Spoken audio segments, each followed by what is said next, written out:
Welcome back, everyone. It's time. We're finally here. It's the grand finals of the Aegis Esports Legends of Runeterra season. I'm Domcast, joined by TDS, back at it to finish off the season.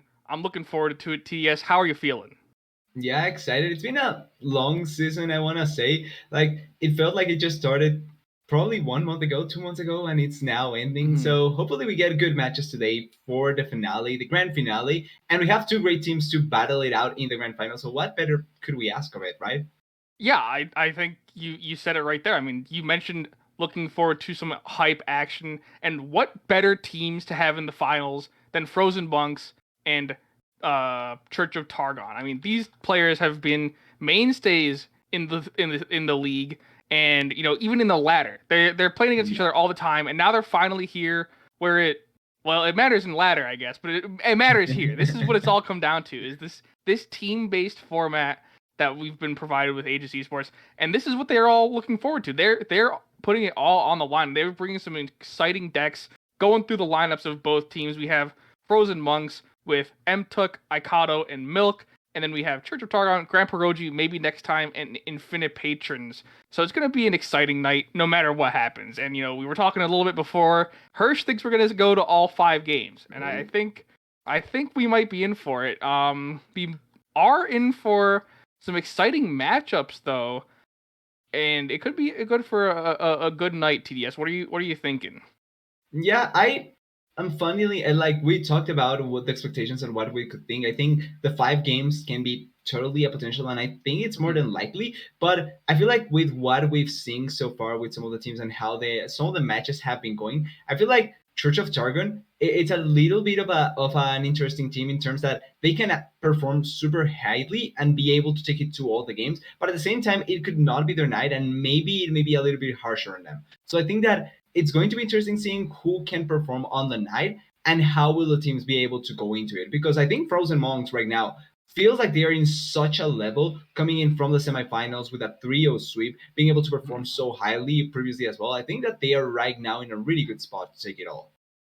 Yeah, I think you really brought something up that I was thinking about for the Church of Targon, in that looking at the deck lists that both teams have brought, Church of Targon is running a couple of copies. They're running Bard Poppy twice, whereas Frozen Monks, it seems like they're bringing a different deck for each player. Like every player is bringing Yeah. 3 unique decks.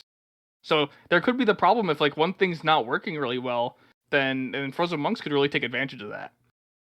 Yeah, and it's something that I think we saw in the semifinals matchup between Church Hmm. of Targon and I'm blanking on their opponents. I think it was the other Wombat team. Just give me a sec. It was the Oh, Wombat. beautiful! No, No, no, it was no, Beautiful beautiful gamers. Gamers. Yeah, yeah, yeah. Beautiful Beautiful Gamers. gamers. It was something that we saw Church of Targon taking advantage of in their series with really good setups for their decks and try and make the most out of their different iterations to try and take advantage of beautiful gamers. And now Frozen Monks, like you're pointing out, having such a diverse deck list to play around with can be really beneficial, especially if something fails and you really don't have an immediate answer to it. Hmm.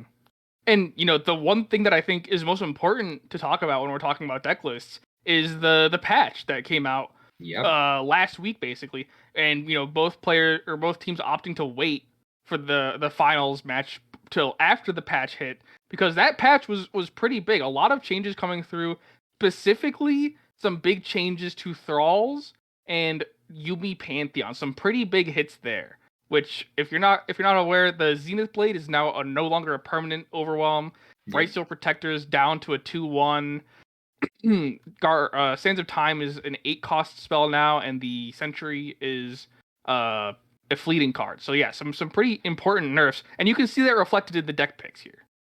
Yeah, like there's a lot of changes from last week. I remember last week we could see quite a bit of thralls, Pantheon Yumi, or iterations of the Mhm. Pantheon being thrown here and there, as well as much more impact with some of their kind of what do you call it, the field cards that we could see with the Talia six, for example, things like that that you could certainly feel an impact from.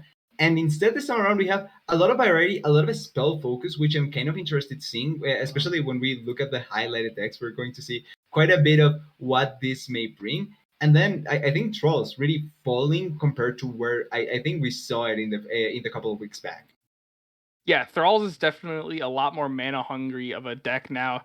Definitely not the good times you could have casting Good instant times. sentry on turn 4 in a perfect world, but beyond that, looking at the decks, you mentioned we're going to highlight some decks. We'll just hop right into those right now. We're going to be covering 2 decks. The first one being Infinite Patrons from the Church of Targon's Akshan Nar. Now, the Akshan Nar deck is a pretty interesting deck. He's got the Bird, the Bellringer in there to get some chime action going. But besides that, it's kind of just summoning, you know, small units to do a lot of damage on the board. You have some Flame Spitter in there for some impact, the Shaped Stone to grant some buffs to your smaller units, and then finally you have the Absolver. And the Absolver is gonna be kind of like your finish card. You're gonna get Akshan or Nar on the board, and then you're gonna either buff one of those units up, and then you also have the Papercraft Dragon, which I've been saying for a while. Papercraft Dragon's kind of busted. Definitely a slept on card. So I'm glad that we're finally seeing it. Well, now it's in the finals, but it's finally Yeah. here. TDS, the Papercraft Dragon.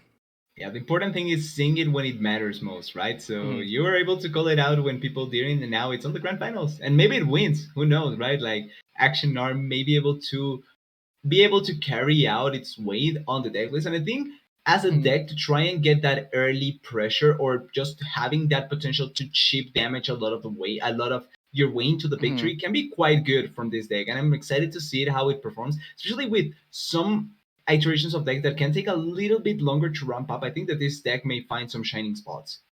Yeah, and it's all about having a unit on the board. I think because you have Action, you have Nar. The Nar has the quick attack Overwhelm. The Ruin Runner has Overwhelm. The Papercraft Dragon gives double attack to a unit.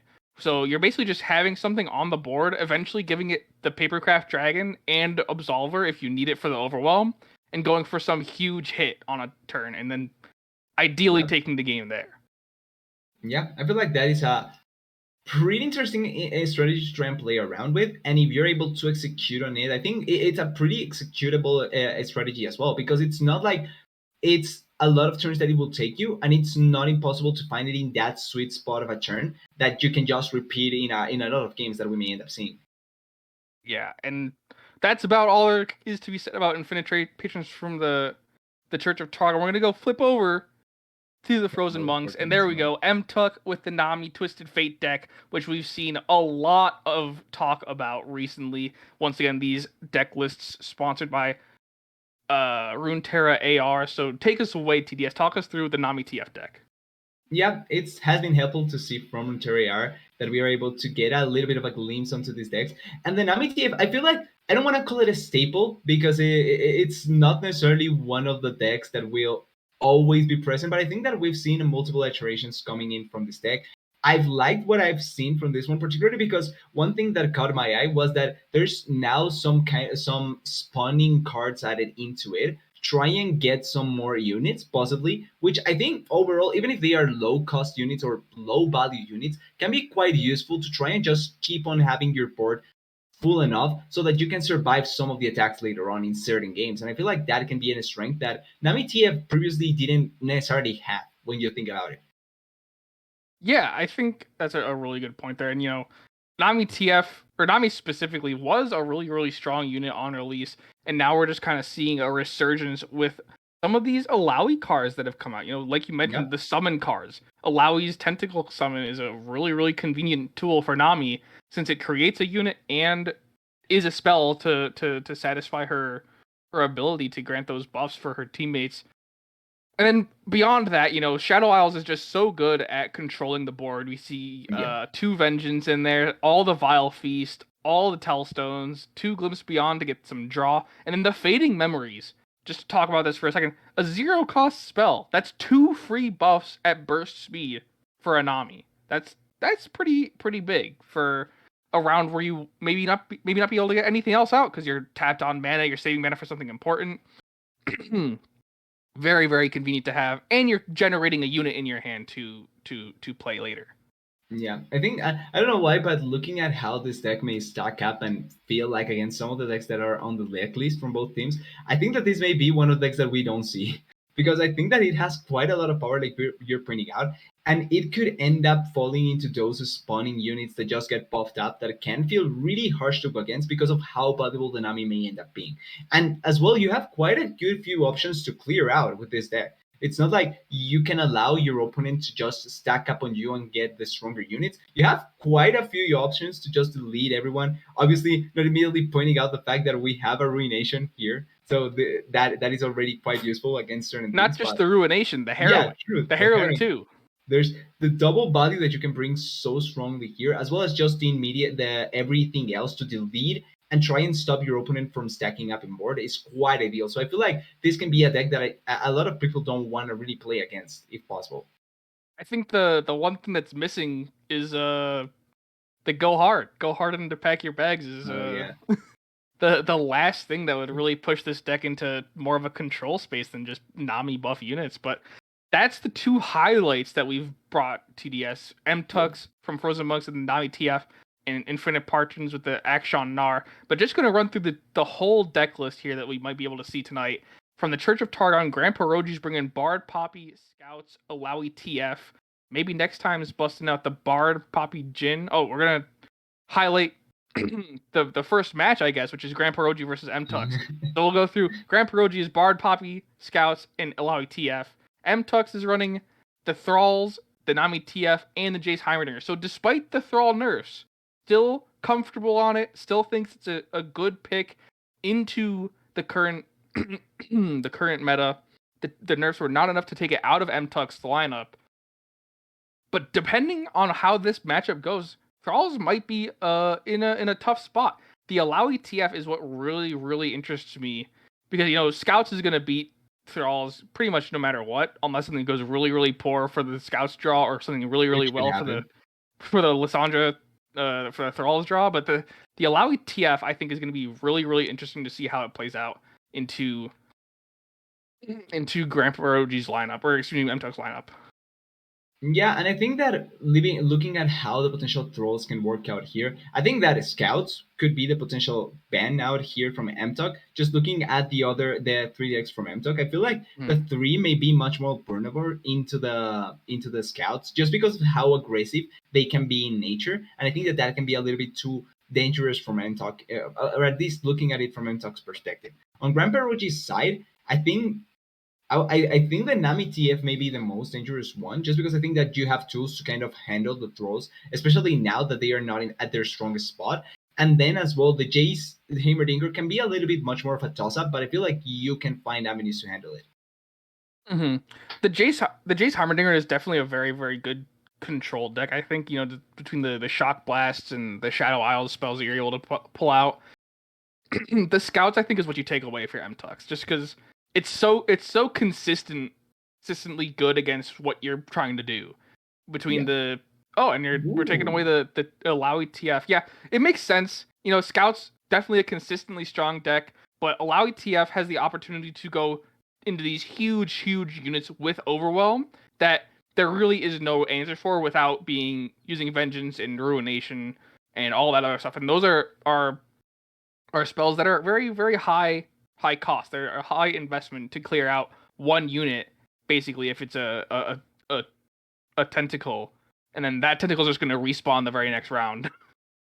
Yeah, you can just get so much value without really having a lot of choices to go against it. Or at least in a specific decks, there's going to be choices, but it's really a lot of value that you get because you're still trying to burn out your opponent's cards, even if they destroy the tentacles like you're pointing out. It's such a good recycling of the effect to try and just keep pressure up as they allow TF. So it is understandable. I think that the scouts can be a little bit more scarier, at least from my point of view. But the Elo ETF is a perfectly valid option here just because of its effect.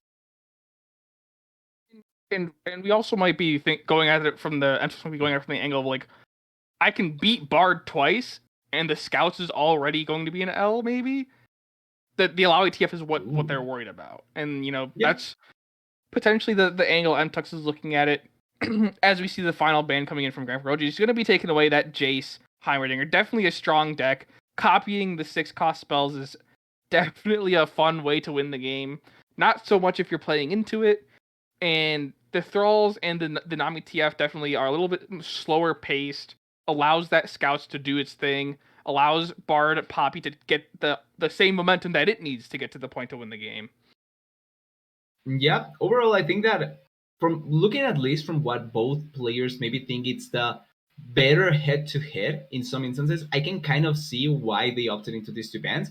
And looking at what we have remaining, I think we actually have quite a good few matchups to look into. I would have liked to not see Thralls, if I'm honest, because I think I've already been seeing so much already from the previous rounds that I'd rather just see other decks. But all in all, I think that these are going to be really exciting matchups to look through.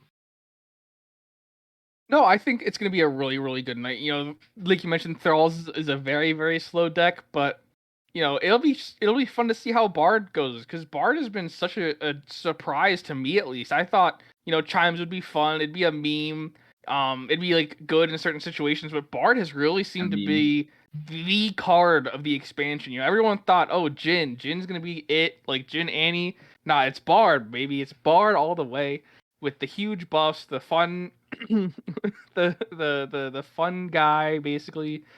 But Poppy also doing the same thing, working towards that Bard level up, also buffing up the small units. It should be a really, really fun game to watch, depending on yeah, who the Bard has to play into first.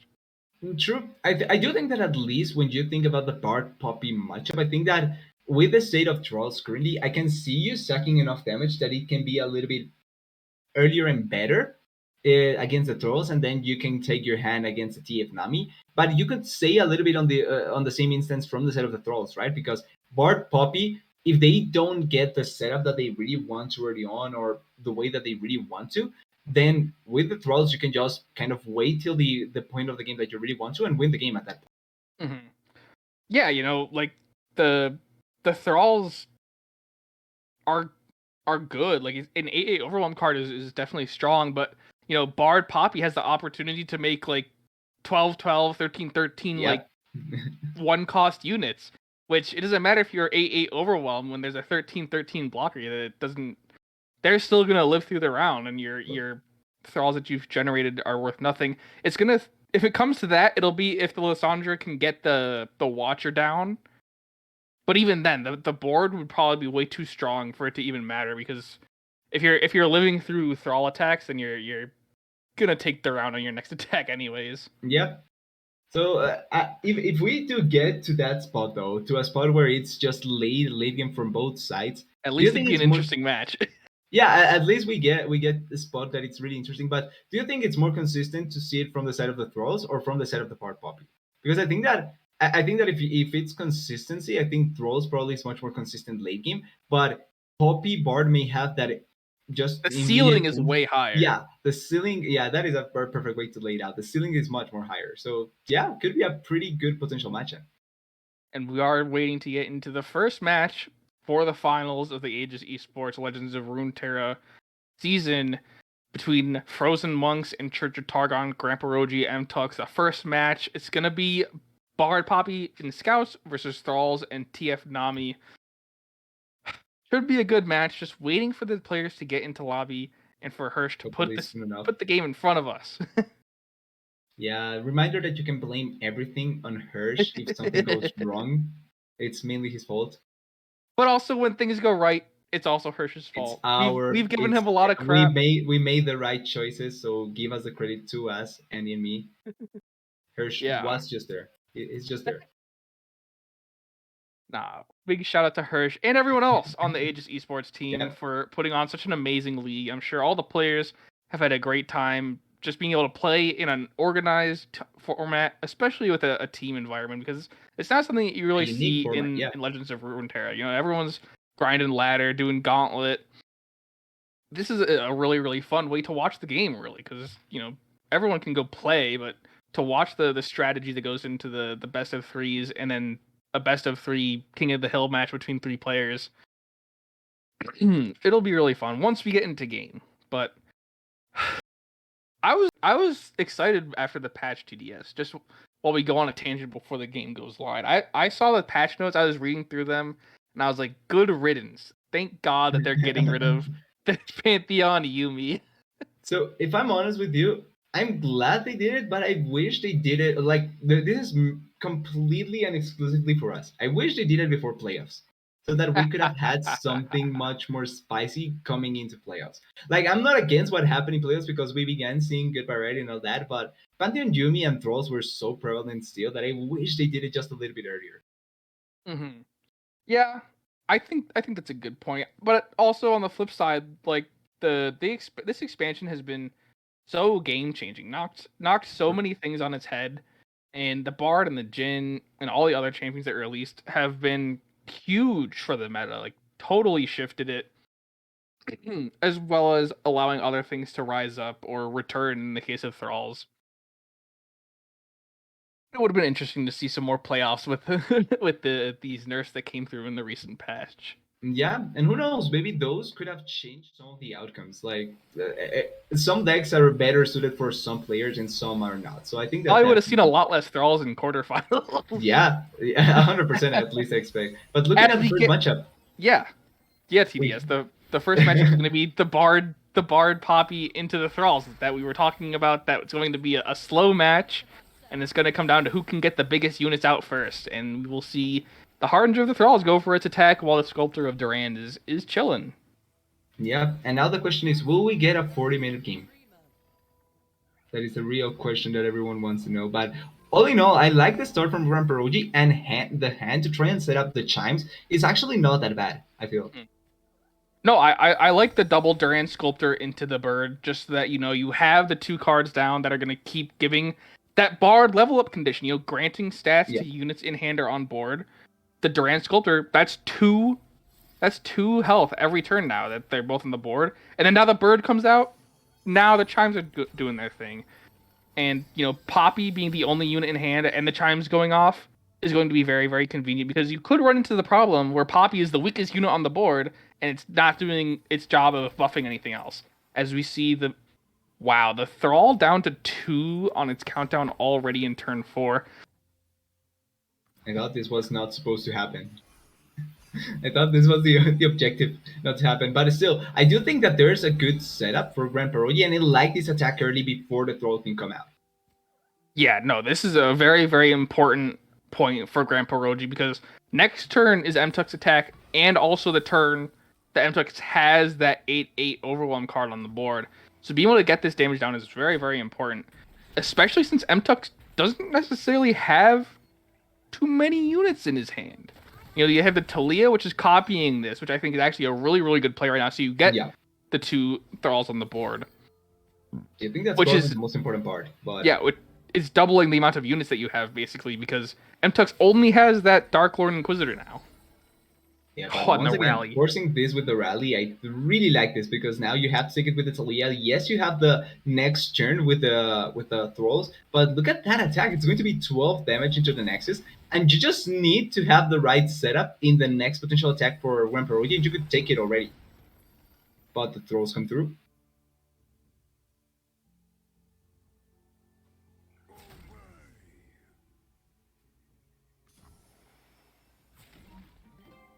Oh, well, with attack, like this is kind of expected to see so early on as well. We see the force attack from the thralls, nice damage to try and put it into 7, but like this is still such a dangerous spot for the side of Mentok, even though I think that he can kind of put another potential defender there to try and keep the game good enough.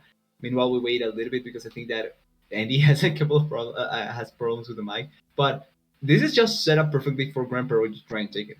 His value right now in board is really good, and he has the damage in hand as well for next turn to just try and take it down as effective as possible. All right, I'm back. Sorry about that. Okay, No, good. yeah, I think you're right on TTS. This is interesting how quickly Grandpa Roji's been able to set up. I think the rally was a really, really important point, because getting the attack off before the Thralls came out, and now we're gonna see the Concerted Strike to clear one of these Thralls, also a good choice, just because you can't be taking this damage. Yeah, I was thinking with the Lysandra coming in this turn, I thought that maybe you could put the defense there and have someone to block as well, if not a first attack comes in. But with this, at least you can now threaten even more the Thor. Yeah, like the Thor can take it, but I think this is pretty much it. Yeah, this might actually be the game just because how quickly the Poppy ramped up along with all the Chime units, which, wow, what a game one, really. It's amazing that we thought this could have been a long game, and both decks just ramped up immediately. Yeah, I mean, both decks were like there off the start basically, and I was worried honestly because Thralls got hit almost as hard as Pantheon and Pantheon Yumi, but it's still strong. We still saw Yeah. turn 6 two Thralls, but the Poppy in coordination with the Chimes and the Bard was just quicker off the line, I guess. They were able to get the damage down. The rally play also a really, really good use of mana basically at that point because it pushed MTux down into like a very, very dangerous zone. If MTux wasn't able to keep units on the board, it would have been game, and Roji was able to capitalize on that really well. And we're gonna see the run back of the Thralls into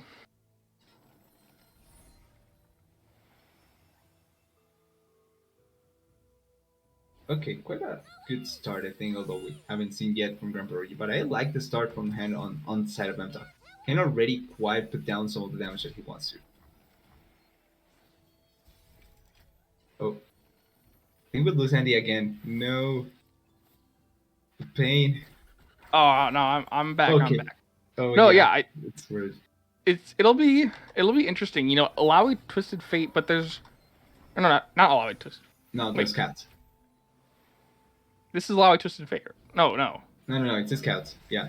Scouts. Excuse me. I was so confused because the Bilgewater tag, but but no, yeah, Scouts. This is a pretty good place to be, I think, if you're Grandpa Roji. You have the Broadwing skipping the attack though.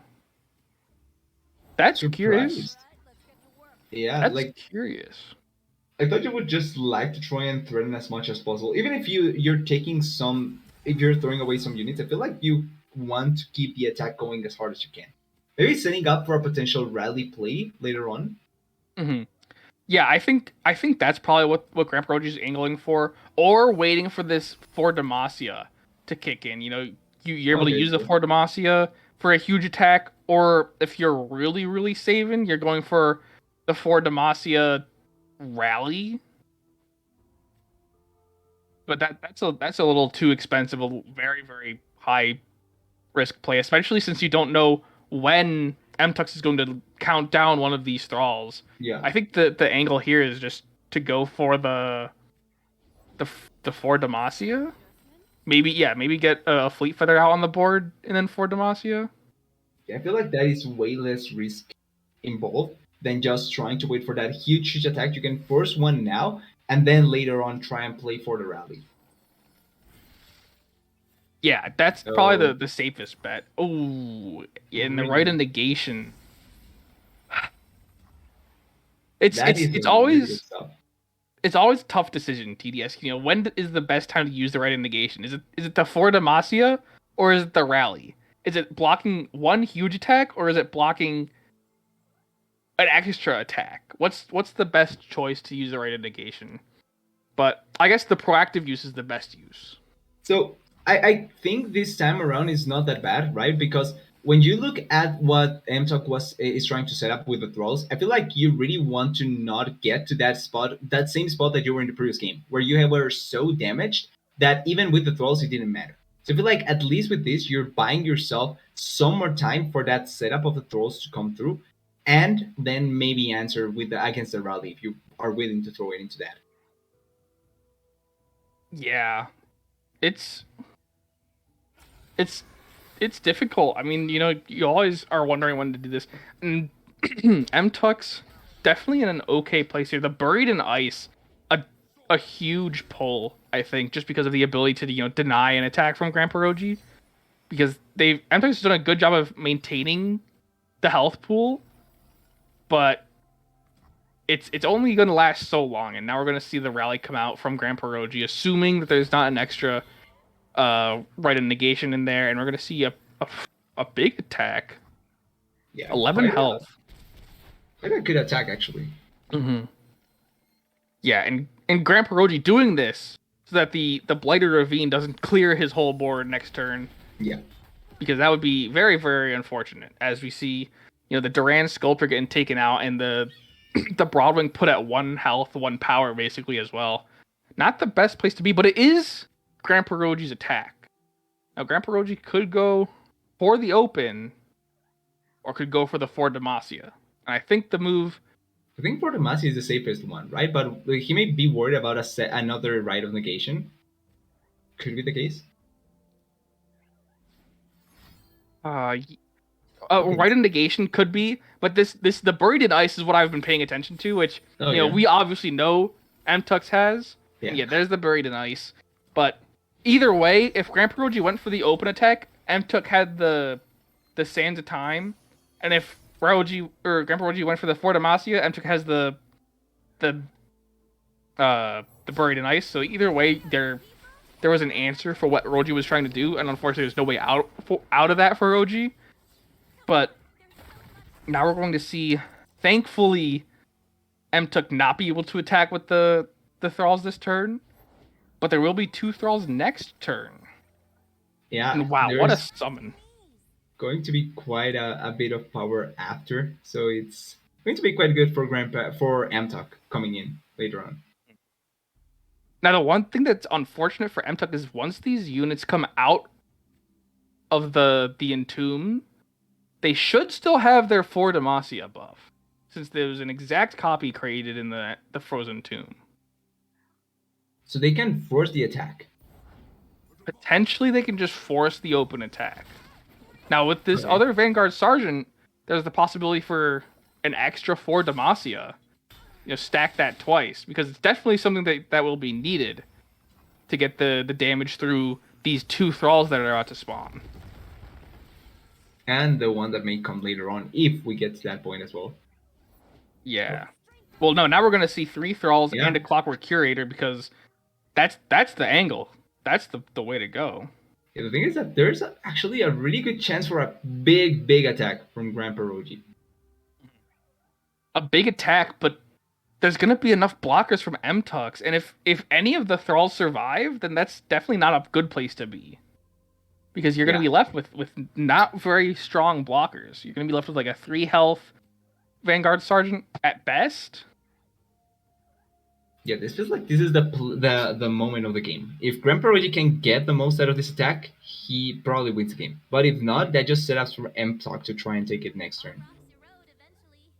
Now, the good thing for Grand Perogi is Grand Perogi has 3 challengers. Yeah.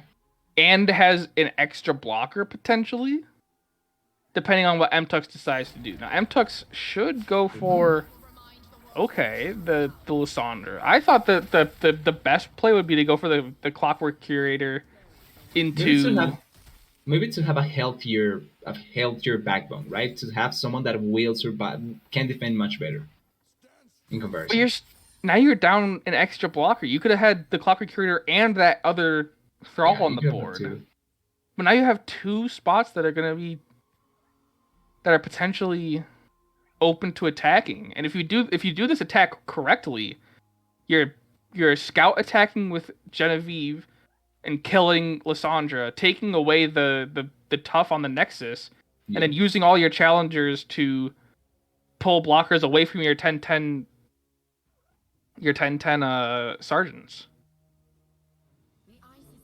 And then that's game. Just feels like it's going to be hard for them to actually defend it, but even with this, I guess this also gives you the extra blocker and gives you the -2/-2, but there's still so many attackers. But I think that this is way better compared to previously. Yeah, no, this is probably the better play, but it still doesn't change the fact that Genevieve's going to kill the Lysandra, take away the tough, and still have the extra attacker. Like 2 extra attackers now. Yeah, so... Yeah, I know. They take the... Yeah, that is it. Well, that's going to be game 1 with a pretty strong showing from Grand Perogi, taking game 1 way faster than we thought that game was going to go, and game 2 with a very, very good play around what could have been a very, very bad hand. With the Buried in Ice coming out, taking away a huge attack that Grand Perogi had. But then 2 turns later, that attack got even bigger. So really, really well playing off the otherwise huge upset from MTux, taking game one for the Church of Targon over Frozen Monks. Yeah, and the execution, you really have to commend the execution from Grand Perogi. The timing on a lot of things, because we have to go back to the Rite of Negation where it took away, if I'm not wrong, it was the I'm not getting the name, the Fort Demacia. It took away from the Fort Demacia, and that was kind of a harsh spot because that could have been such a huge attack to play around with. But utilizing the most the rally into then forcing another big attack. And he also was forced into a spot where his attackers were just entombed, so they couldn't even achieve much. But I think that he managed the tempo really well and achieved a really good attack later on that just was impossible to stop from MTux by MTux. Yeah, and MTux still made the best choice that he could have made in that final turn. You know, it was the best options that the MTux had, but it just didn't matter because the board that Roji had built was just so strong, like you mentioned. But that means we're gonna go into the next game between Church of Targon and Frozen Monks. And Hirsch, do we know who's up next? It's either Aikado or Milk. Aikado or Milk versus Grand Peroji. We do not know who is up next, but we can walk through the decks that Grand Peroji might face. At least go through what is being played by Aikado and Milk. Aikado is running Zoe Aphelios Vi, Bard Poppy J4 Scouts. Milk is running Action Nar Fizz Riven and Draven Scion. So Action Nar is gonna be like the one that we covered from Infinite Pet or Partons. It could be pretty interesting. So depending on who we go up next, we will either see a total switch on what the meta has been for this season with Draven Scion, Fizz Riven, and Action R being fast decks, whereas we just saw the Bard Poppy and Thrall as two very slow decks that we've been seeing very much. I feel like we may see a little bit more aggressiveness coming in from the set of Frozen Monks next time. So I think we may end up seeing Milk, and I think Milk's decks can be quite useful against Grandperogi's. So I'm really hopeful that we get the match from Milk and Grandperogi, especially with this iteration of the side. And I think that we may end up seeing Ilaoi Twisted Fate as well. All right, well there you have it. The prediction is we're going to see Milk next because of the change in tempo that Milk's decks bring. That's going to be it. We're going to cut to a brief break, intermission, while we wait for the next match to get lined up. Don't go anywhere. We'll be back with more finals for the Aegis Esports Legends of Runeterra action. That was a bad sentence.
All right, everyone, we're back with some more action for the finals of the Aegis Esports Legends of Runeterra League.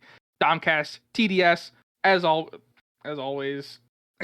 Forgot that the windows are so small, but we're here. We know who's going to be next up. Grand Pierogi just took down M-Tux in Frozen Monks. It's going to be Grand Pierogi versus Aikato. Aikato, like we mentioned, running that Bard, Poppy, J4, Zoe, Aphelios, Vi, and Scouts. So Scouts versus Scouts mirror matchup potentially, and then the Bard Poppy and then the Bard Poppy J4.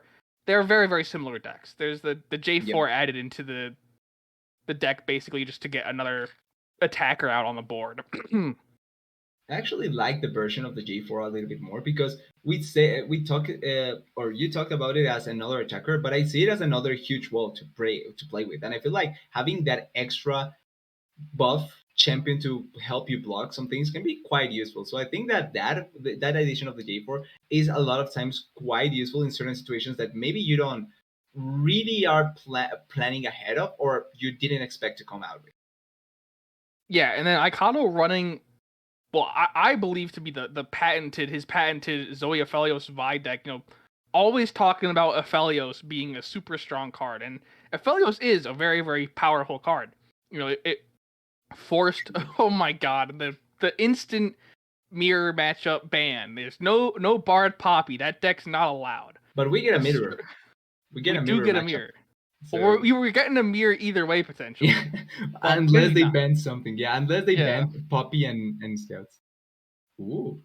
But yeah, we're gonna go straight into the game. Actually, we're not waiting around. So no more talking about Zoe Aphelios Vi. We're gonna go straight into the action, which what I assume will be a Scouts mirror matchup. I'm calling it TDS. Yeah, I feel like it has the vibe for it to be the case, and it's not. It's not It even is. Scouts. Yeah. There's no Scouts anywhere. It's Elaoi Twisted Fate. I was going to say TF, but yeah, Twisted Fate against the Zoe by Aphelios, and I think this is a really interesting matchup because it's all into who has the stronger potential one-shot card in the right moment, and I think that is going to be interesting to see who finds it first. Yeah, and Aikato with the Aphelios Zoe Vi deck, there was a new card in this expansion that was super super strong, and Aikato's got two of them in his hand right now. So that's a really good place to be. And Roji not having any of that Flame Chomper's action, taking that off the board right now, as we see a Twin Disciplines also being used to spare this tentacle.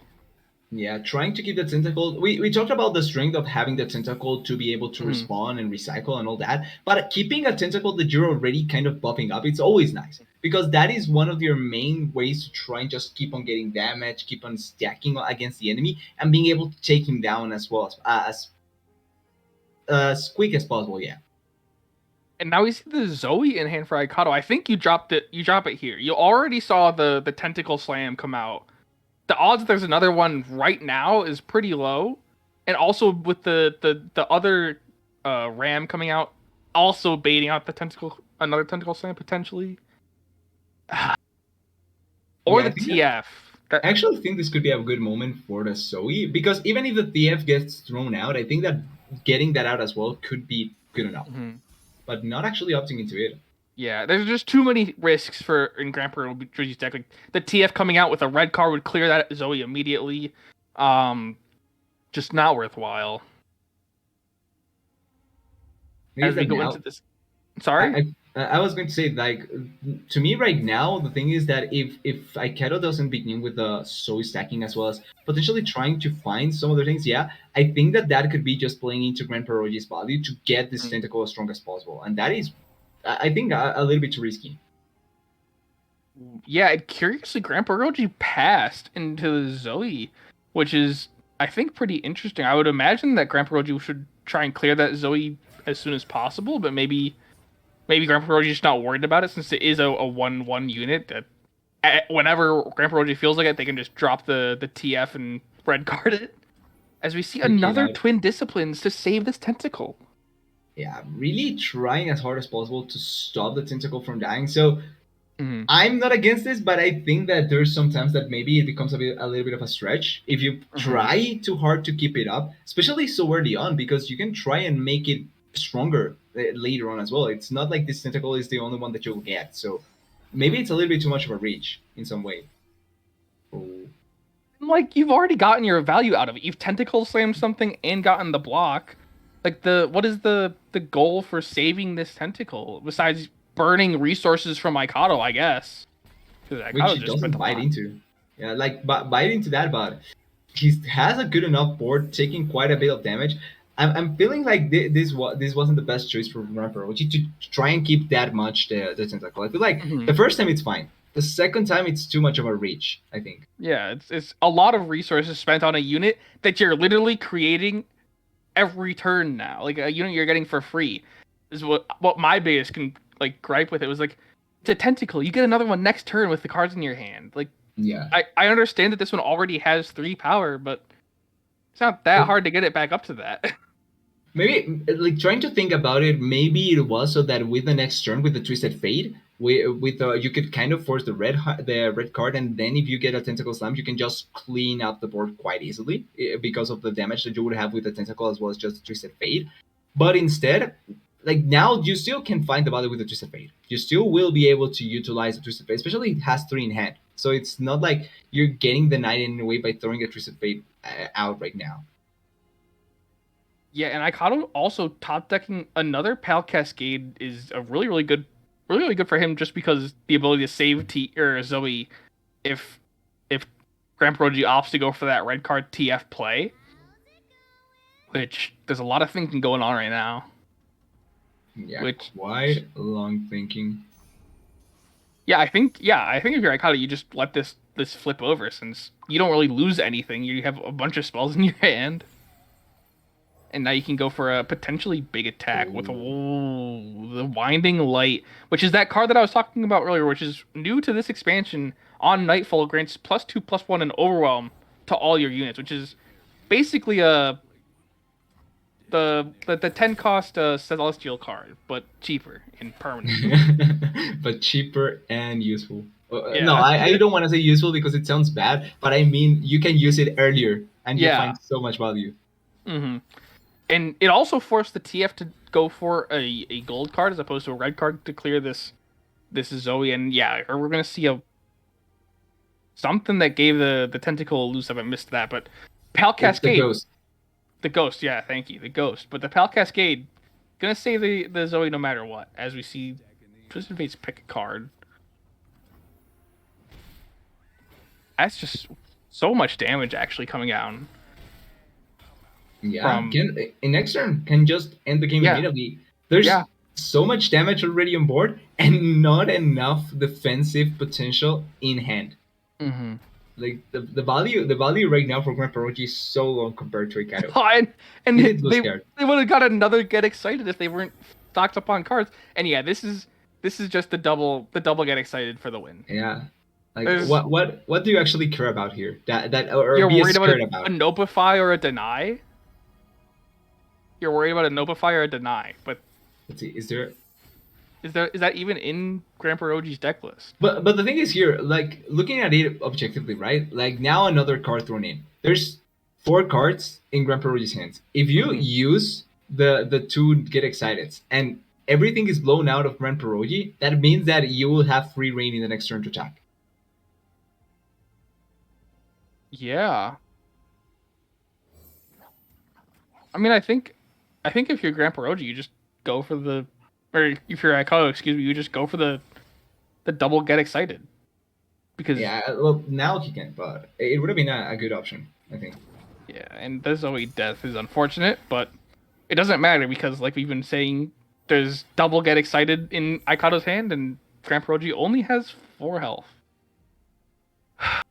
Which, honestly, not the best place to be. And here we see a Tentacle Slam coming out. This is actually good to try and at least take away from some of the damage that you already were threading into. But yeah, the double Get Excited is still such a big threat. And like we've been saying, yeah, but Grandpa Roji doesn't know about this though. But even taking away the Winding Light, it doesn't matter. Even with the Get Excited, there's still another Winding Light in Aikado's hand. So there's still just here we see the gem into the Winding Light, and here we're gonna see an Ayanaga Kaboros to hopefully get a B for your unit, and then the FF, Yeah. which, I would have liked to see in the BM with the double get excited. So I'll But play devil's advocate. I think it was to try and see what he needed to be worried about, because who knows if mhm, there's something to cancel you out, and then if he loses mhm. with the double excited, then maybe Grand Prairie can turn around.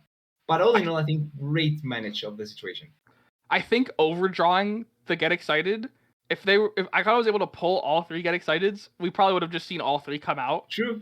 because there's Yeah. only two denies in the deck list, and the odds of both of them being the one of the two of the four cards in Roji's hands are pretty low. Was But already Aikado called. taking that game pretty swiftly, as we see game two beginning with the scouts and the run back from the TF Alawi. Yeah, I like that it's something again from Grand Perogi into the TF Ilawi, because I think that you want to take the Scouts mirror matchup when you can at least get the game back and just throw everything in that one-on-one game that anything can happen to be decided. So I feel like this is a right call from Grand Perogi, and I think that has quite a good hand to start. No tentacle yet, but I feel like can be quite good if he doesn't take a lot of damage early on, which I don't think it's going to be the case.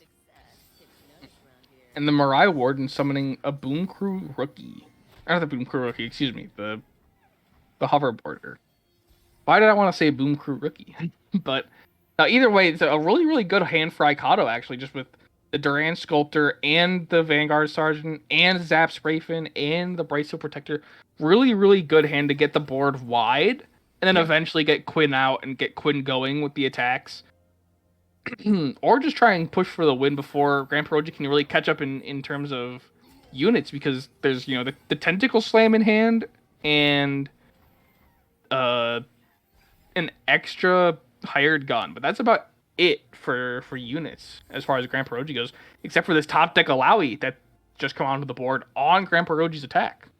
Yeah, getting the Lowy quite good now has or wait, no, actually the late, but yeah, the getting the Lowy to try and get a board going can be quite good for Grand Perogi, because like you were pointing out, Aikado has so many good units to just make the board as big as possible, and we may see a similar situation previously from the previous game, this time on Aikado, where he just goes for the Demacia and gets such a buff board that it's so impossible for Grand Perogi to protect. Now, for Aikado's play here, I feel like the Brightsteel Protector is the way to go. Just so you have, the free 3/3 block into either the Alawi or the other 3/3, and block some of that damage and also keep the unit. But they're gonna go for the Duran Sculptor first. But yeah, this is just gonna be the attack from Grand Pierogi. Yeah, I like that he's opting into attack here. Obviously, Ilaoi is not the strongest right now, but any kind of damage that you can get, any kind of takeaway that you can do against the cow, I think it's quite good. Mm-hmm. And it looks like we're gonna get a trade from the Vanguard Sergeant, which or not, or we will, or either way, there's an extra Vanguard Sergeant in hand. Or wow, just eating the 6 damage. I'm actually Actually, not not against the this. worst choice. I don't think Yeah, that's the worst choice. I'm actually okay with this, because Yeah. like this can still stack up for that kind of play that we were talking about. A huge board to kill someone, to kill a Grand Pierogi. Yeah, exactly. And I think if you're Aikado, this is honestly like a good play for you. You unfortunately lose Valor here to the Tentacle Slam, and now there's a 5/3 tentacle in the way, but with the Guiding Light, this could be a good attack. Guiding Light actually one of those other new spells this patch that is pretty strong. A 2-cost 1/1, a baby for Demacia. Yeah, and with that, also because of that already just challenger attack can now just threaten even much more health. I feel like you don't throw here away the what's it called the Quinn, tentacle, or but you no? can. I think that you can defend with both with the loud. Like, I feel like that should be the case here from Rambaroji. Yeah, I think you're right. You have the tentacle. This is the actual big tentacle. Ooh. Ooh. But next turn you could have that tentacle be 7 power with overwhelm, and then grant Yeah. that 7 power to the Alawi. Yeah, so I was actually thinking, is he trying to go for the homecoming here for the tentacle? But like that is still counterintuitive. So I think I think block with the Alawi, yes. Block with the tentacle, no. Just because of how powerful that tentacle could be on the next attack. Like Yeah, just straight off the round swap. You could go for an open attack and that tentacle will be huge, and Alawi will be there no matter what. yeah. Like I think that it's throwing your potential attack. Like it's maybe more safe this way to try and keep your You're health up and not yeah. try and take much more damage. But this is Wow. taking away from your potential attack later on. Yeah, interesting decision. Especially because that was also the tentacle that you opted into with the tentacle smash to keep the attack coming. So like Mhm. I feel kind of conflicted in thinking if this was the best or not. Yeah. Because now this tentacle is gonna be like I think a 3/3 at most with overwhelm, and that's not gonna get through any of these units with the damage. Granting overwhelm to the Alawi is definitely, or excuse me, granting overwhelm to the Quinn is good because it allows the Alawi to challenge something or a different unit to challenge the Quinn or to make sure it doesn't block the Alawi. Yeah. But I think losing that tentacle is huge. You could have saved the same amount of health and kept that tentacle out for a big attack this turn. And your Alawi would be in threat of getting cleared, but your Alawi is still in threat of being cleared because a a, a concerted strike kills your Alawi. Like a, a single combat puts your Alawi in risk of dying once she goes for the attack. And now you don't have that tentacle. That tentacle would be like a 7 or 8 power unit with overwhelm right now, and then that 8 power would transfer to your Alawi. Yeah, like I feel like losing on that huge attack potential for trying to defend uh, kind of really counterintuitive in that sense. And it also allowed now to for Ricardo to protect the queen even much more. So like that queen is not even in threat of dying either. And I think that that could have been a play that Grand Pro could have made just much more value looking into it. But here we are with Grand Perogi's attack. It's gonna be a 3/3, I think, tentacle. Yeah, Yeah. with overwhelm. So that's gonna mean that you know the the Duran sculptor I think should trade out with the 3/3 card that grants overwhelm to the tentacle, just because the value from that is huge. And then the hover border should block Alawi, and then save the bright steel. I'm not against this kind of the defense here. Like trading away, it's not I think a bad idea. Just because I feel like you do get some sort of value in the sense that you still have so much more board potential presence in hand. Mhm. So it's not like throwing away here will take away from you. But That, it's that's close to the fair. same situation, right? It's close to the same situation from Grand Perogi where maybe that could set up for a better attack later on if you don't just immediately Mhm. trade it out. Right. It looks like Ikado's having some second thoughts, pulling back the Seems Duran good. sculptor, but opts for the commit either way. And now we're gonna see the Alawi level up, which unfortunate, but good for OG. Yeah, But so no, can it turn it around? Can this level up turn around? and what does so Zap Spray Fin? That's good since now you have an elusive unit that can't really be blocked by anything on the Grand Perogi side. Grand Perogi does have the recalls though, and there's the MF though. This could be big depending on how Oh, Aikado wants to play this. Opts for the open attack on Quinn. Nothing really in range to threaten her. The one thing that could be bad is the recall before the Quinn level up. yeah. Like there's two on hand from Grand Priority, so could play around that. It's a lot of resources, but could play around that. Yeah. And there's deny, there's recall.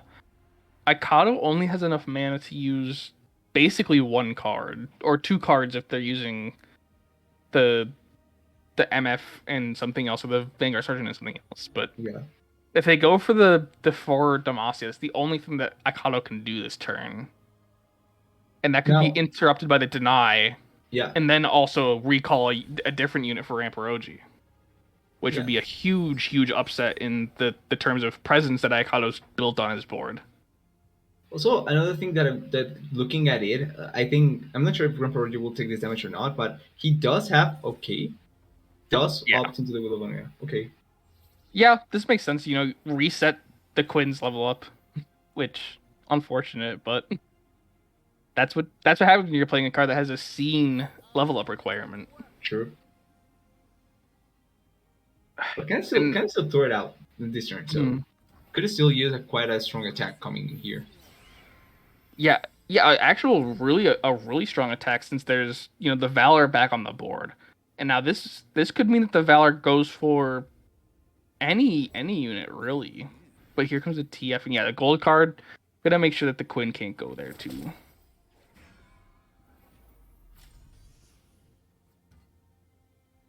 I was actually thinking if you gold card instead the elusive just because you cannot block it.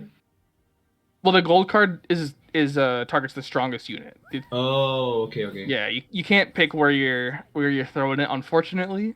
Caster, by the way. But yeah, we're gonna see the attack here. Valor is going after the 3/3 unit. Well, 3/1 now. Excuse me, but this is some potentially big damage from Mikado if Grandpa opts to not block any of it. Mikado, I think, should push the damage with the hoverboarder because it Yeah, forces an extra blocker. It forces the tentacle to also come out to block or eat damage for Grandpa.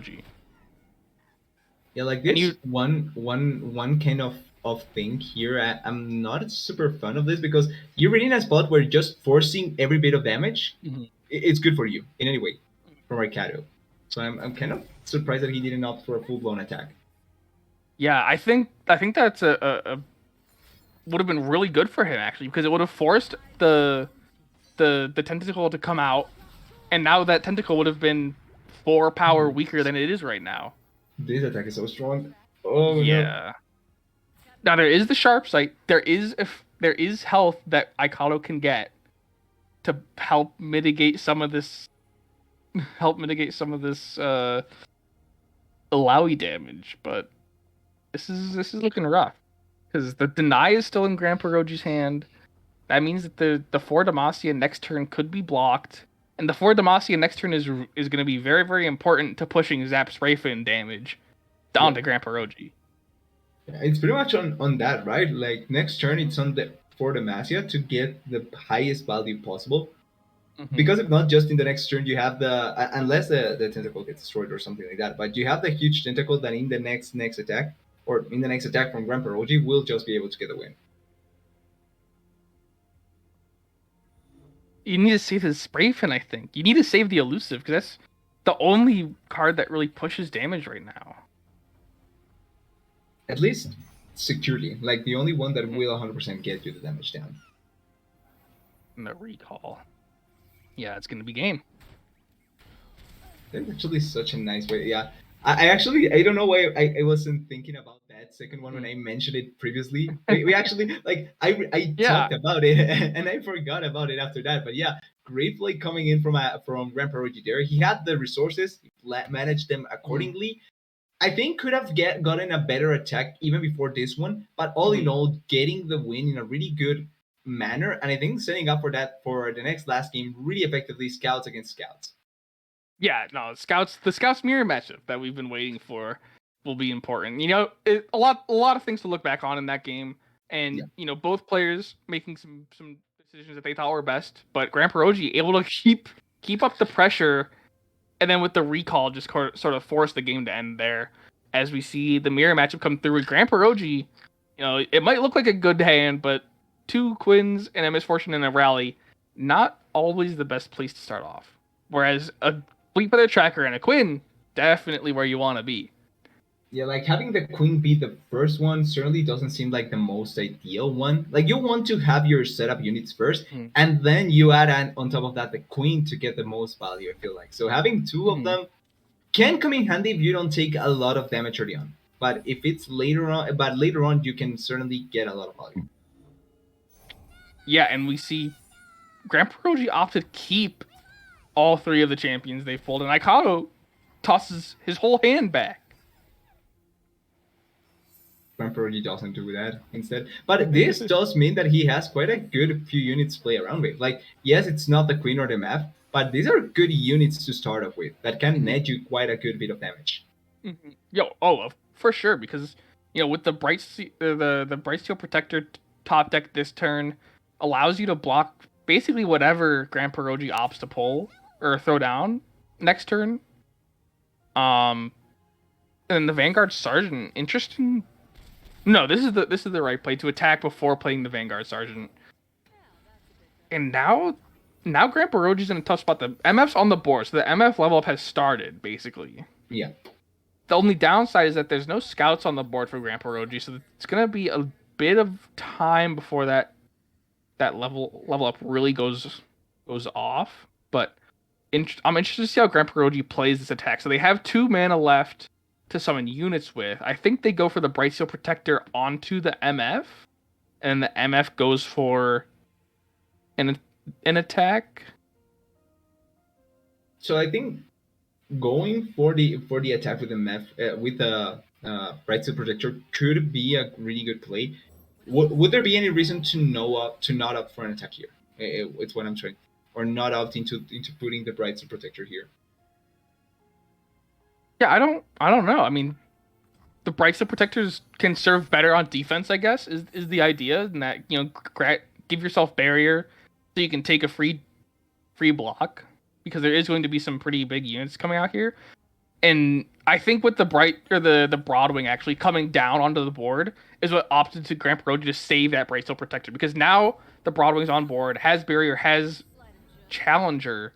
Now the Bright Steel can come down to protect the MF from this Challenger unit, because that's one of the biggest deal or issues with the Scouts deck, is that without MF or Quinn, it really feels bad to play. But this attack coming in from the side of Akado, super huge. Yeah. Really damaging. It's going to clean up a lot of the board from Grand Peroji. Yeah, Aikado actually doing a really good job of managing his mana to get up to 8 mana this turn so that they could go for the Bright Steel into a Fort Demacia, whereas Grand Peroji could only really go for the Bright Steel and then into a Vanguard Sergeant, since there was no Fort Demacia yet. And that's going to cost Grand Peroji all of his units save the MF because of the barrier. Yeah, and now looking at the next turn potentially here, because it's going to be just 9 Nexus health left on the side of Aikado, with on the side of Grand Peroji, with such a huge board on the side of Aikado. The Queen can come in and at least be another blocker, as well as having another extra unit to put into the board. But this looks like such a tough spot to manage if you're Grand Peroji. Yeah, this is gonna be rough. I'm curious. Yeah, this is definitely not the place to be. This is not a good place to be for Grand Peroji. You only have 3 units to Aikado's 6, and Aikado's 6 units are pretty strong, pretty darn strong. Yep. Like, if nothing is achieved this turn, next turn is just open attack. And Aikado almost wants Grand Peroji to. Well, maybe not, because Aikado's out of mana. I was gonna say maybe Aikado almost wants Grand Peroji to attack, so that Aikado can clear out some of his non-scout units and opt for this Island Navigator to get scout units on the board. But there's no mana for Aikado, and that would cause Aikado to have to summon something next turn, which would allow Grand Peroji to play something else. Opting to just try and go for attack here to try and threaten some of the units, and with that, try and make it so the next turn's attack is not as dangerous, maybe. But it's still quite big. Maybe. But next turn's attack is still going to be dangerous, if only because the number of attackers that Aikado will have over Grand Peroji. Yeah, but that is still a big word. Like, just the sheer number of attackers that you will have is so strong. Now, it is true that because of how the board was set up and how the turns have gone on, there's no Misfortune Queen on the side of Aikado. So if he doesn't get the win early on, like this, that could bite him back, because the Misfortune is stacking up with the level up as well as the Queen. And the Quinn and the MF are synced in terms of their level up, since they both saw their first attack this turn, which not the biggest thing to track, but once the MF and the Quinn level up, it will be a very, very important thing to know because that means the MF is going to go for the attack with the Quinn, and the Valor spawn will be able to protect the Quinn potential or the MF potentially. But this is Really definitely playing a by rough the place. it's really playing by a thin line. Like you're Mhm. you're holding everything by a thin thread, and that is Mhm. really dangerous. Yeah, and Grand Perogi's holding the Quinn back on this attack because I I think like it this. has to be used as a blocker Yeah. next turn. The Quinn unfortunately will lose her life next turn because it has to block something to potentially save. Well, it's not going to save the MF even because there's two challenges on the board. Does Aikato go for the Island Navigator? I think the Island Navigator is the move, just so you have extra scout units. Or we're going to go for, Just immediate attack, yeah. yeah, the open attack to clear out that MF. Don't allow the potential Golden Aegis to come through and save the MF. That would be unfortunate. Literally just set up perfectly for Grand Pro to try and turn it around. Mm-hmm. Even if it's not in an attacking manner, like just keeping the misfortune alive is golden. Like quite literally. Now, I do actually think that the next play for Aikato is to play the Island Navigators. You'll have the extra attacker potentially, and then depending on what you summon, you could get a really, really good unit there. But it's Grandpa Roji taking his time to decide what unit. Wouldn't you? Wouldn't you take your sweet time to try and think about how can I save myself from dying just I immediately? mean, yeah, I would, but I would also recognize that like my only two choices are to play the Broadwing or play Genevieve, and Genevieve has been the choice to grant some power to the Quinn, but How much can this do, right? That is the true question here. Mhm. And I think it's actually like it's manageable because there's not much more attackers yet. But with another attacker it can be worried. So Yeah, I think Aikato goes for hmm, yeah, the Island Navigator. Ooh, the Bark Beast. ooh, Ooh is right because the Bark Beast will turn into a 3/3. So I think depending on this attack, it could be huge. yeah, you lead with something and have the Bark Beast at the end, so that the Bark Beast turns into a 3/3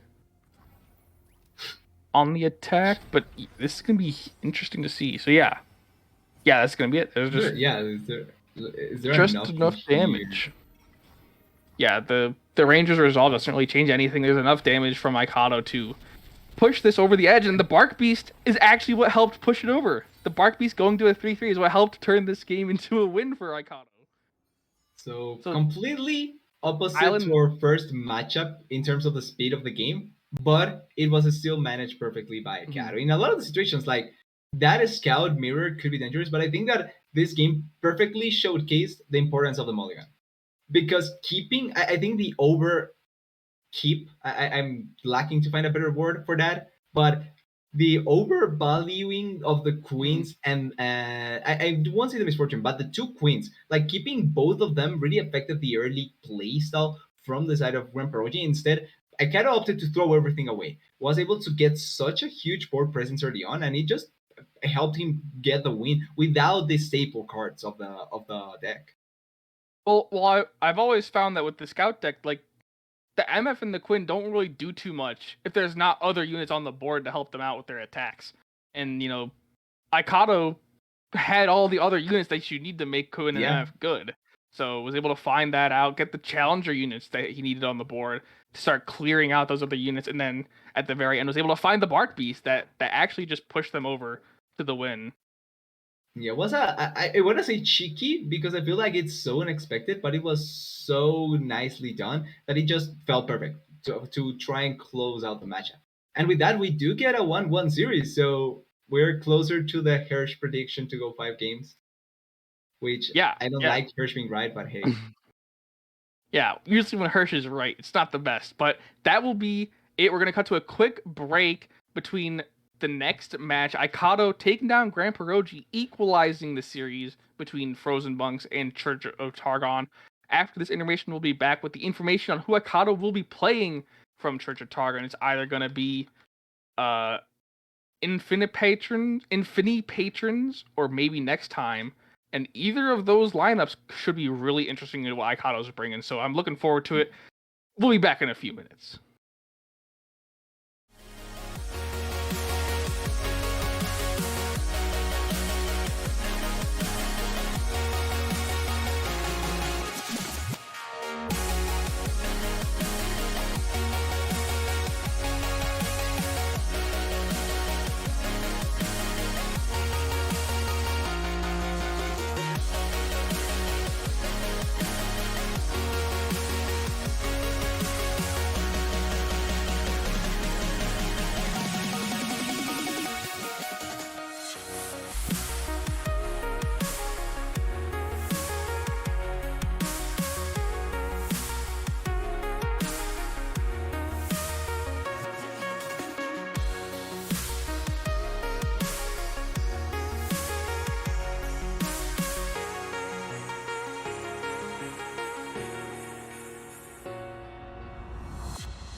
All right, everyone, we're back.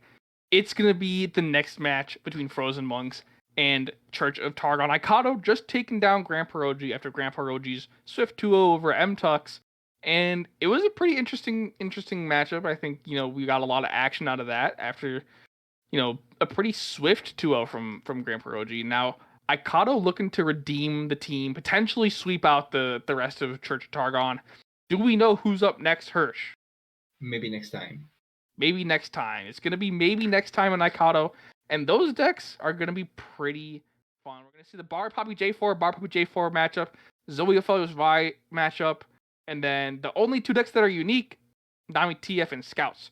So there's opportunity for the double mirror matchup in this game, but I don't think we're going to see that. I think Aikado's going to go with the same band as last time, and maybe next time may copy Grand Pierogi in his band, but Yeah, I feel like we're going to see same bans in the previous game with both bards just taken out and not seeing the light of day. But like, how frequently do we get double mirror matchups? Like that would be really interesting to see, and would be able to at least allow for one of the two players to throw salt into the other and say, "I won against you with the same deck." that'll be an interesting thing to see, but I don't think it's going to happen, unfortunately, Yeah. to get the double mirror matchup. I think we might get a mirror matchup. And I think if we're going to get a mirror matchup, I think it's going to be the Zoe Aphelios Vi. Just because it seems Yeah. like no one wants to go against the Bard. So far, I think we have had three bard bans coming in from the two in the two previous matches. So both in the previous game and then in the first one bard ban. And Zoe Aphelios has gotten what, 0 bans so far, I Well, no, think. we did see Bard Poppy in the first series. The Oh, only Bard true. Poppy. So it's two. Yeah, we have had two, 2 out of 3 decks two have out of been three. banned. Two out So of 3 Bards have been banned good in the enough. finals. And Good the one enough. Bard we did see won, so maybe there's some truth to the Bard bans. Well, it's kind of the Diego situation from when we were in semifinals, where you have Diego. Diego played once, he won, banned completely next time. So could be the case here. Yeah, it could be the case here as we wait to see what the bans for these decks are. Maybe next time versus Icado. Looking through the deck list, see if there's anything unique about either of them for either side. Not seeing anything just yet. Oh, there's a We Stand Together and a Suit Up for Icado in the Zoya Photos Okay. Vi deck, whereas there's a uh Celestial Trifecta for uh for Maybe next time. and wow, okay, so we're gonna see at It least was a Zoya quick. Photos Vi mirror matchup like I called, but Icado going with the Bard ban maybe next time has the confidence to take on the Bard. Yeah, and I'm not against the scouts ban here because I feel like scouts can be quite dangerous against the Soya Felios in a lot of instances. Mhm. And then I feel once again 50-50 seems to be the case against Nami TF. So all in all, I think that measuring your chances against the Bard Poppy is not necessarily the worst. And even if you lose against that, you still will be able to go against the Soya Felios, which I think the side of maybe next time has a good enough chance to go against it. Yeah, very very true. As we see the mulligans and interesting starting hands. Ikado's hand I actually like a lot, and if the emo means anything, I think Ikado likes his mulligan too. With Yep. the 2 birds and the penitent squire and the silverwing vanguard. So the penitent squire could instantly. Oh, never mind. It doesn't like the penitent squire. Never mind. It The was vanguard there. sergeant definitely a little better. It was there. Maybe could have been a little bit better, but certainly with this, I can see Aikaido trying to just stack up really early on with the damage and just get so much value. Maybe next time will take some time though. Like looking at his hand, Mhm. there's not a lot of early value that he can try to pivot with. Yeah, like you mentioned, you're waiting until round 3 to get either the Nami or the the the jailbreak on the board, which you want the Nami out before the jailbreak just because of the way the Nami ability works. And then the Yeah. Blirblefish, that's going to take a while to get out on the board. Yeah, so really, I don't want to say rough because obviously that hasn't taken any sort of damage or any sort of just bad thing yet. But this is the thing with the TF Nami that we were talking about when we were highlighting the deck, right? You can just delete a lot of the units that are coming out from your opponent because you have so many spell options, and now you also have some sort of board presence, which is quite nice. Ooh. And the Bard coming out for Aikado early should be a good boon to start ramping up the chimes in Aikado's deck. And the Vanguard Sergeant into the For Demacia. For Demacia is such a good card for reaching that Bard level up requirement. The increased stats of your units in hand or in play by 20, and the the 6 stats per unit You need like 3 units on the board to get 18 power towards the bar level up, which is a lot, like basically instant. Yeah, As like we, what? Legitimately, you can get so much value early yeah, on without having to worry too much. yeah, and it was something that I it took me for me to realize when I was looking at like the decks that were popular, and I was like, Bard Demacia with just Bird and Bard, like where is the Bard level up coming from? And then I was like, oh wait, for Demacia, that's six stacks per unit towards the Bard level up. And then I realized like, okay, well Yeah, that's really really strong. that actually works out quite well. But with Yeah. this forcing the attack now, I like that he's trying to opt into an early attack. Just Hmm. try and take some units if possible. Not the most valuable, but certainly can work out quite well. Hmm. And the Vanguard Silverwing also just such a convenient card, like the Navori bring in the Ari Bard deck. Summons a unit with its stats, and with the chimes, if one chime goes onto one of them, it goes onto both of them, which just so convenient, so much value for what otherwise are some pretty low chime numbers, since there's only Bird and Bard in this deck. Yeah, it's how and with the value that you can get quite a bit of. I don't want to say utilization. It sounds so bad. But you get the idea. Like you can get Mm-hmm. so much here with just Mm-hmm. the sheer amount that you of numbers that you get, and then with the for the massive that you're creating as well. Like the idea will skyrocket in value. Mm-hmm. Now, I'm curious to know what Aikado's next play is here, because maybe next time has the ruination, but I don't think that's what they necessarily want to go for. I think I'm is the Nami leveled up? If the Nami's leveled up, I think the Nami is the play here. Start stacking up those buffs onto the Nimble Poro and the Yeah, Spiderling. Start getting some stronger units out. But then you also have the Ruination. The Ruination could come in very, very clutch, very, very soon, depending on if the Bard comes out this turn into a For Demacia next turn. And yeah, it's like creating you're. some more Silver Wings. I feel like you're waiting for maybe a puppy if it's on hand to come out. I think that that's what you're waiting for if you're maybe next time. Although this is actually a not a bad moment to try Yeah. and play for that ruination if you really don't want to force this play around the stack. Yeah, this is a huge attack and some really, really strong challenger units. Because Yeah. like the Silverwing Vanguards are usually 2-1. The what is the 6-5 unit right now? That starts as a 3-2. Like a very weak unit usually. And these chimes have just been so crazy. And then the the other challenger unit buffing up challenger units is just so strong. Yeah, the stacking This, up has been so good so far with that, and mhm, still has the Fort Demacia in hand, which, in case they get completely destroyed, like right now, yeah. you Here's can the still have ruination. a good enough attack. Hmm. So actually good that Aikado has been saving the Bard so that here comes the challenger Bard. What better value than a challenger part? Yeah, the ruination has been blown, so it's a relatively safe time to bring out the Bard.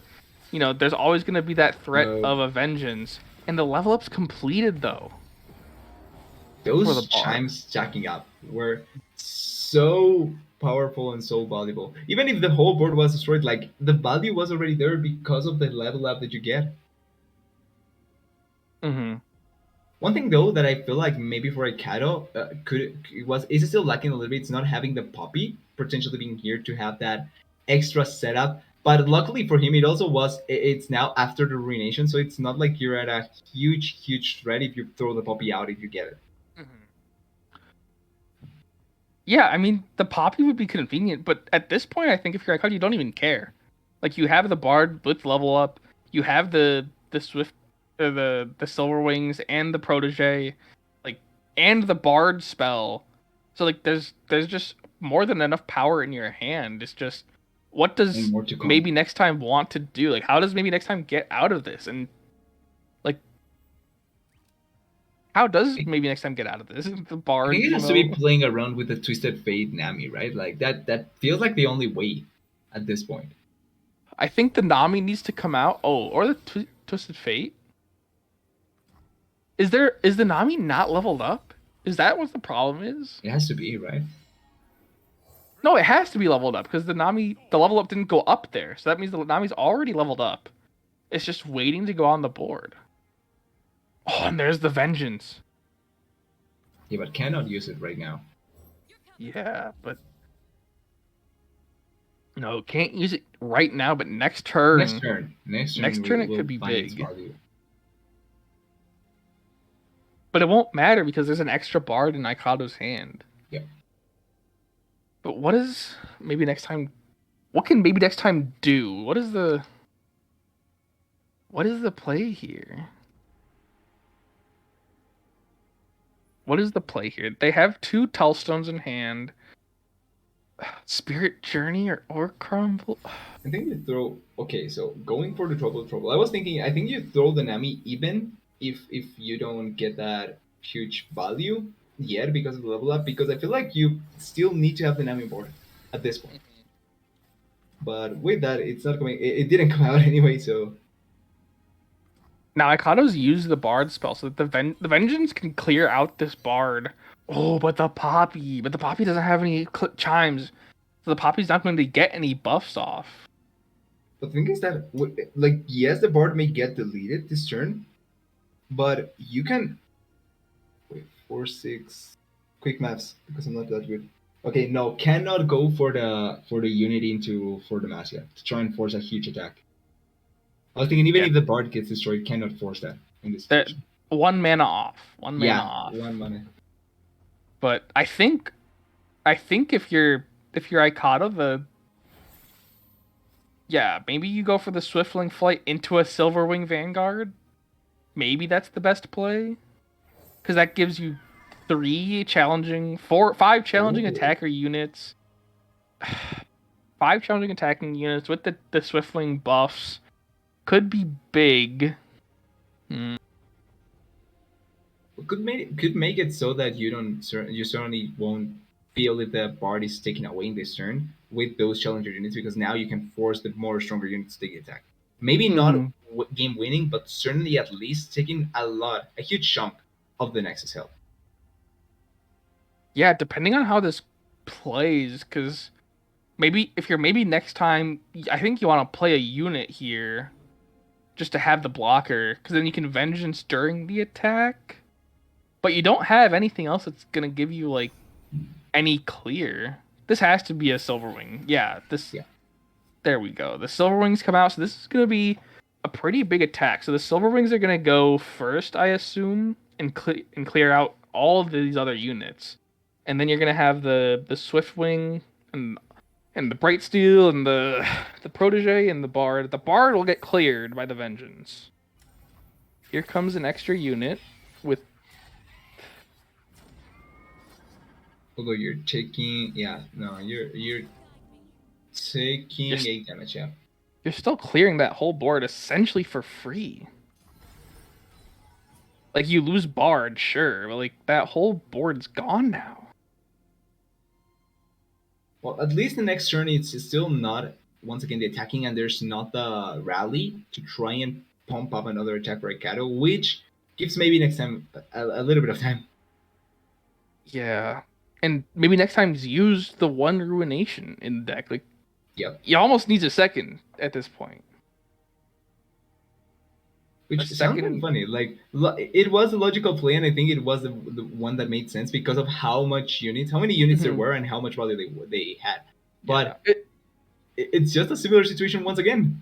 It's unfortunate. Like, I kind of lost a whole board, and then immediately built a whole board again. So it's like, between the Silverwings and the Swiftwings, that's actually what helped Ikato build such a strong board in the first place, and then rebuild that board so quickly in the second round. Like, wait, Bard can die now. How can Bard die now? Oh wait, no, yeah, no. They tapped through Vengeance. Yeah. Wait, they discard Vengeance, and they shuffled it back into the deck. Yeah, they shuffled back. Now the good thing is that there's the Vengeance again, but the 2 Burblefish are 0 cost. The Nami has to come out. Has to be like next turn has to, like she has to come in. I was Like going to say next turn. No, she has to come you've in. Yeah. used so many spells too that the Nami could have been getting buffs for. And like we obviously know that there's no threat to the Nami in this deck besides like the huge amount of challengers, but like you could have been getting so many buffs off before the Nami it would eventually die, and now there's a concerted strike in hand. So that even without the challengers, that means the Nami's gone. Yep. Can there be something that maybe next time can do this turn to make a huge impact? The red card is a good place to start because it Yeah. clears out two of these silver wings. So like that means you're saving two attack or two blockers that can no longer be for Demacia next turn, which you're always afraid of because you can see it. Yep. But now we're just gonna see a bunch of spells be used, hopefully. Okay, the Valve is to stack on much more board presence. I like that. Yeah, and you know the Vile Feast grants you another unit to buff with the Nami. Here comes the Valor. 4 mana. 4 mana. What does maybe next time do? I think you use the Drain for, or you don't use the Drain for. Hmm. I'm surprised they didn't use the Tailstones at all. Yeah, even if you're just gonna create nothing, like if you're just gonna use it to get the Nami buff off, like this If could you be a have two very at hand, important. Hmm. like you have two at hand, so Mhm. it's not a thing that you can not opt into. And yeah, Consorted Strike. Yeah, and because like now the Nami's gone anyway, so you have to use the Ionian Tellstones to get, or it's not Ionian Tellstones, the Shadow Isles It's Tellstones shallow. Yeah. to get the two other to create two other cards that are burst, or can you even use those two other burst cards? But no, instead we're gonna use the Glimpse Beyond. But you could have still used the two Tellstones to get buffs. You could Yeah. have used the two Tellstones to get buffs. Oh well. It's still an added gap in terms of board value, which I Hmm. think all in all is not bad, especially with the potential attack that Aikado will have this turn with for Demacia as well as Cool. just more units. Okay. But Aikado has the four Demacia and more units, and Yep. maybe next time only has the Vengeance to clear out what a unit. So that's I think it's gonna have to be the Bard because the Bard is an 8/10. Which I'm But surprised didn't use previously as well. which I mean I guess it doesn't like he lived through that round without using the Vengeance. So that's a good thing, but that doesn't help him. It doesn't change where they're at or and the Poppy's 4/5. So this means ooh, this attack's gonna give the four to so does he like how to attack before the four Demacia or four Demacia then attack? Because this could be important because the Vengeance can now. Which would be the better value for the Vengeance? Would it be clearing the Bard or clearing the Poppy? But it looks like we're just gonna get the attack out first, Yeah. since get at least get the Poppy buff, and then if the Poppy dies, the Poppy dies, or if the Bard dies, you still have Poppy and units that are being buffed. So I like the attack opting here before the for Demacia because there's so much Hmm. hand presence on maybe next time that I think Aikado is a little bit worried about just getting something Hmm. deleted because of the value. Like no Reonation, but the Hmm. Vengeance is still an option, like you were talking Yeah, about. So I think it has exactly. to be that. Aikado hasn't seen any Vengeance and Yeah. knows that there's two Vengeance somewhere, and there's 8 cards in road or maybe next time's hand. So yeah, It's a bet the that you threat don't is too great. want I it to. think. Yeah. Exactly. So I think this is a smart play, and you still will have so much like you having the for Demacia still on your side, taking away the value from the board from maybe next time. I think it's Hmm. the overall better play. Hmm. And we're gonna see some cards come out. Mark of the Isle is gonna help clear out some of And these board Vengeance. and Vengeance.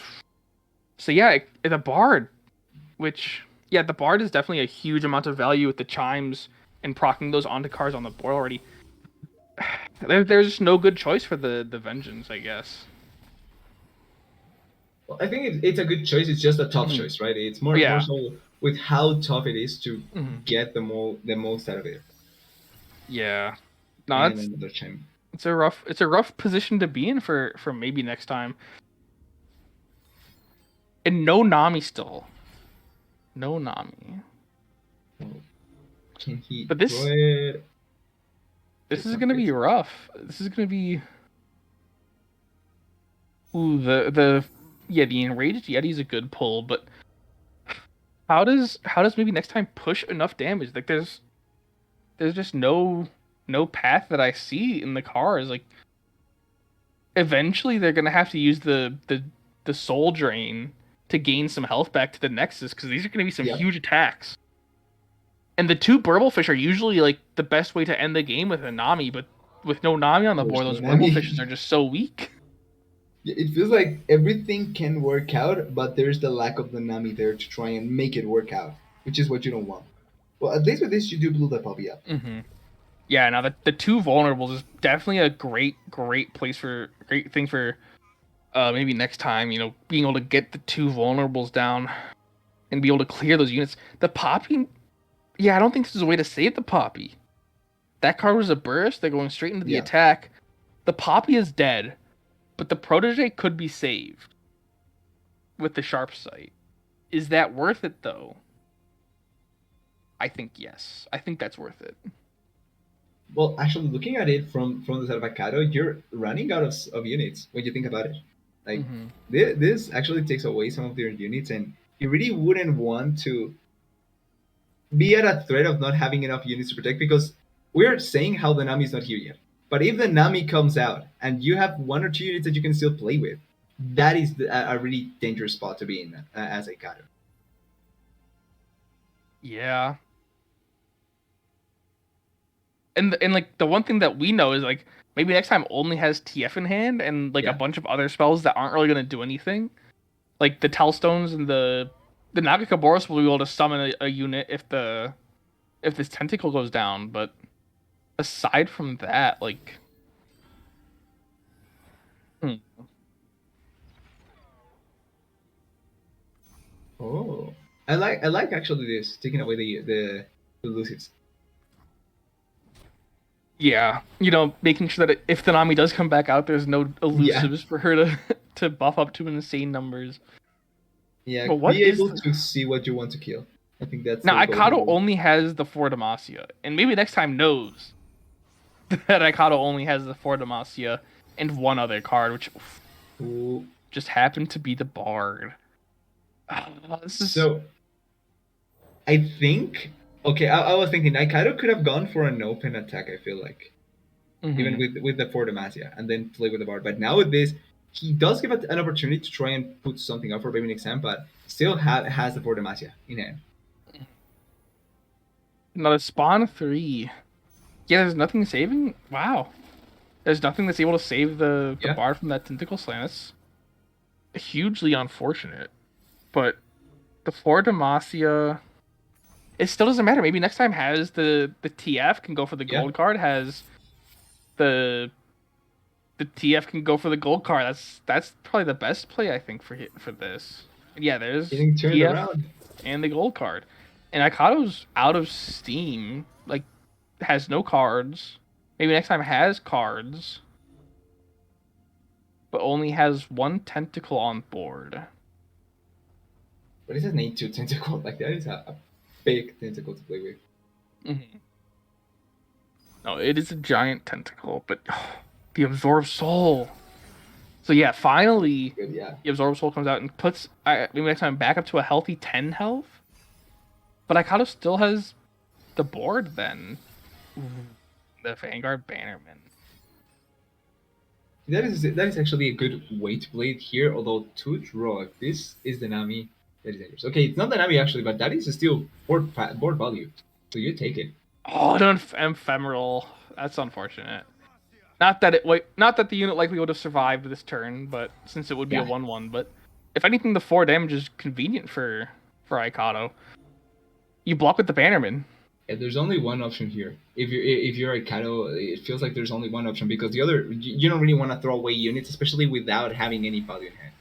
Taking the Ooh. tank It's fun. Oof. I actually like this because the Telstones has the Mark of the Isles. Or no, yeah, it has the Mark of the Isles. So that means it could go for a +2/+2 and turn it into ephemeral. Also, But the Fiend is already an ephemeral, so there's nothing lost by granting it yeah. 2/2 in that case. Also, has the vengeance at the second vengeance at hand, so this Bard may be taken away as well. Yeah. The Bard could be taken away, but I don't think it will be taken away because I think the Vengeance is going to go on to the strongest unit on Ikado's board just to Okay. deny damage. But then again, the Bard will make sure every unit is eventually really strong. I feel you opting to attack and kill the tentacle. Yeah, I feel like this has to be. Wait, Mm-hmm. Ooh.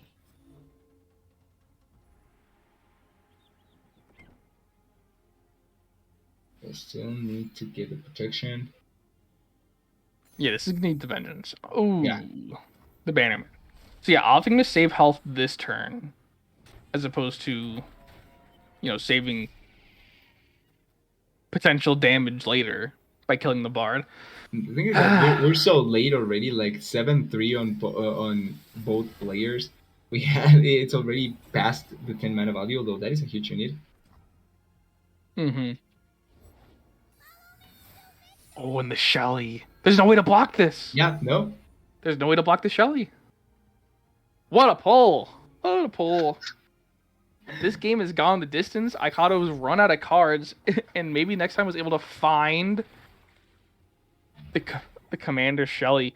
Now, I'm surprised that maybe next time opted to play another card after the Shelly came out and nothing happened.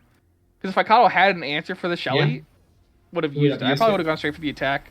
But either way, maybe next time takes it. Ikado FS knows that there's no way out of that 4 damage from the Shelly.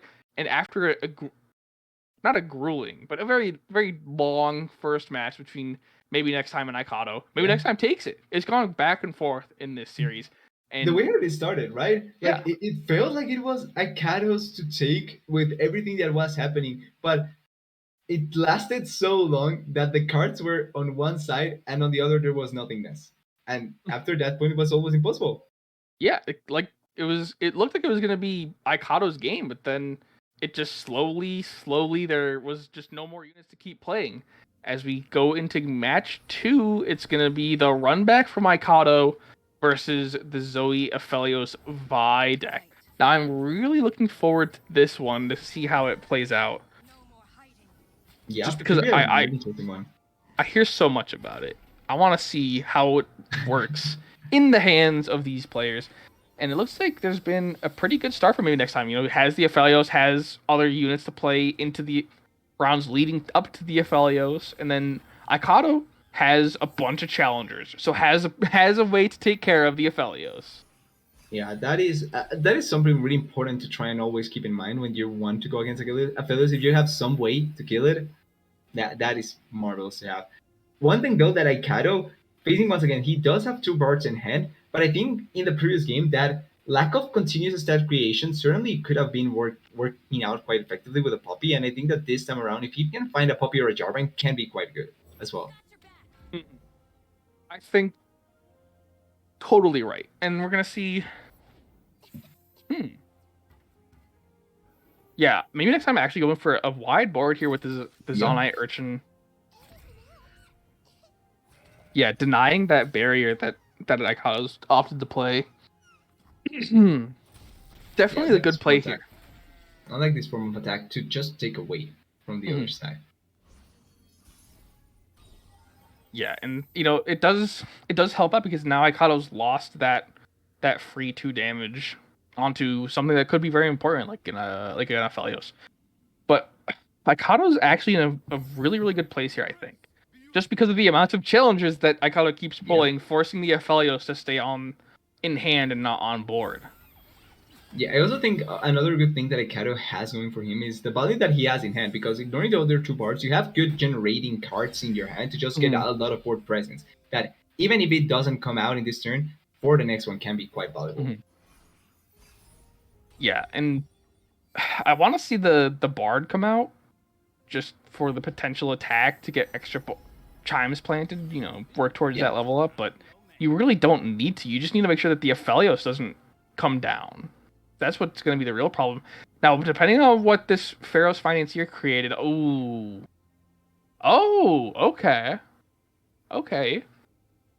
I can see it working out, actually. That's an interesting card. Like, I don't know how much, but I can actually see it working out correctly. Mm-hmm.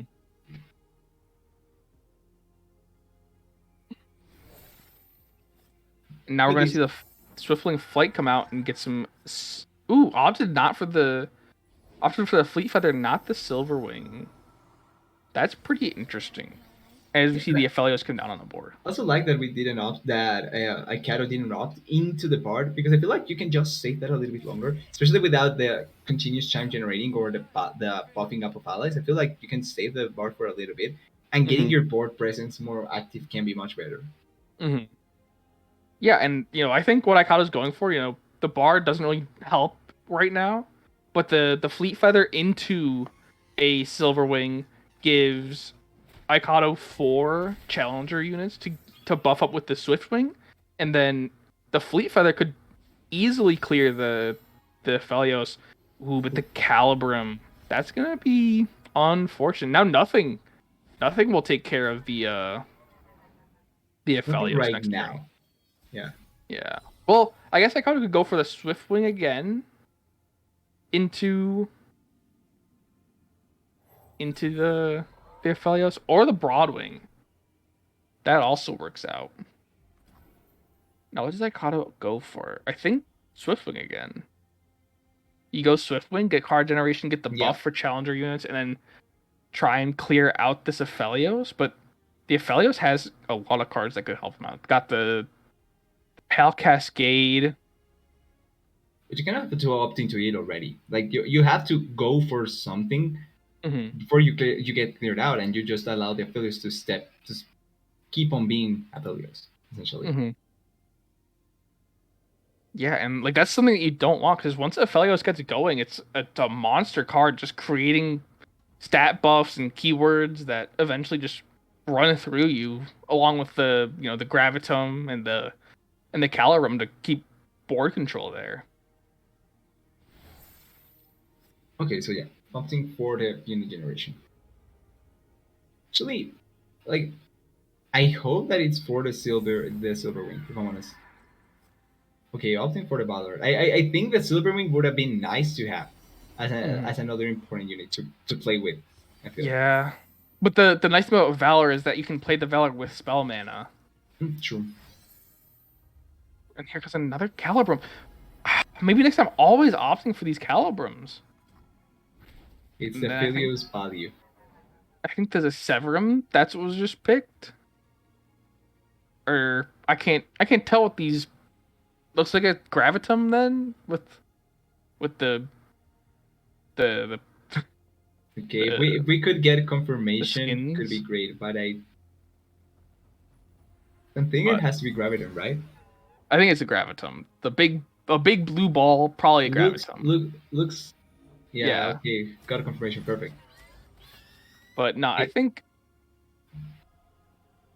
But still, having that value, like, from the Aphelios, it gets cleared out now, but the damage Pal Cascade. Well, actually, yeah, no, it doesn't. Like, the damage that it's done already is so high that it's so hard to not just feel kind of threatened by everything that Aphelios does, because you had your challengers set up. It felt like they were going to work out, and then it's just completely salvaged by every weapon that he's able to pull out, and then there's even more value to save him.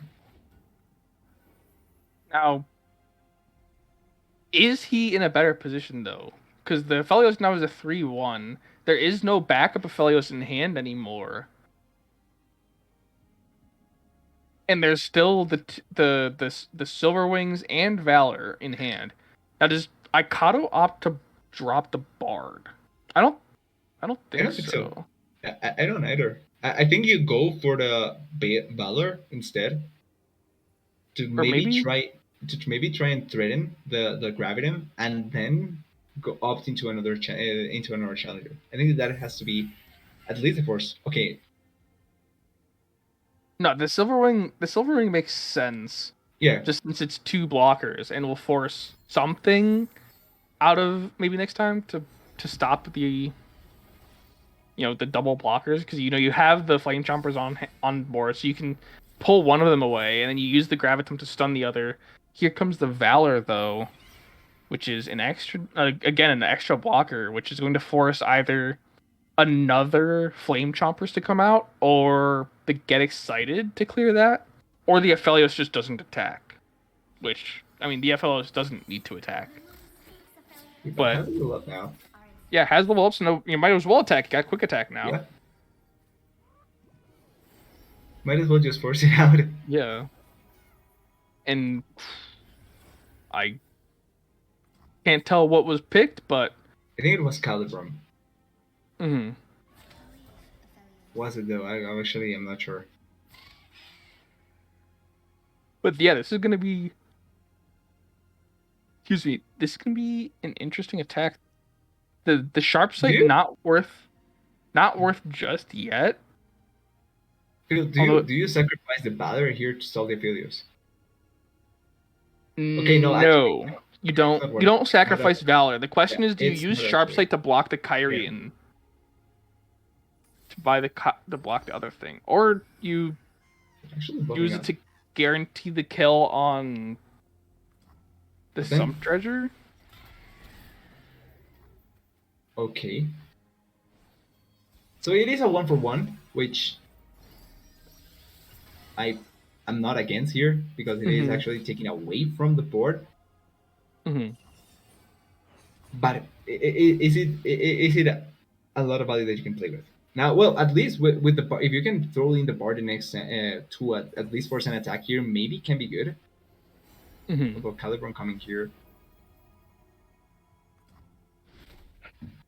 Yeah, Calibrum's gonna clear it out, and I think maybe next time chose Gravitum again, just because Gravitum's OP into the decks that you have a lot of challengers that you don't want to play with when you're running Aphelios. But I think Ikato has to go for the Broadwing into the Bard and then attack, yeah, or okay, the Bard into the Broadwing.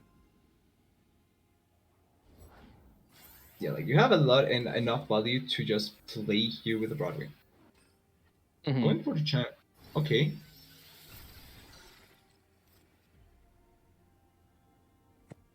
Now you have the Penitent Squire, you have an elite that you can witness, or you just play the Broadwing and then the Squire, but the Broadwing still gets Gravitomed. obviously the Corvidon comes in.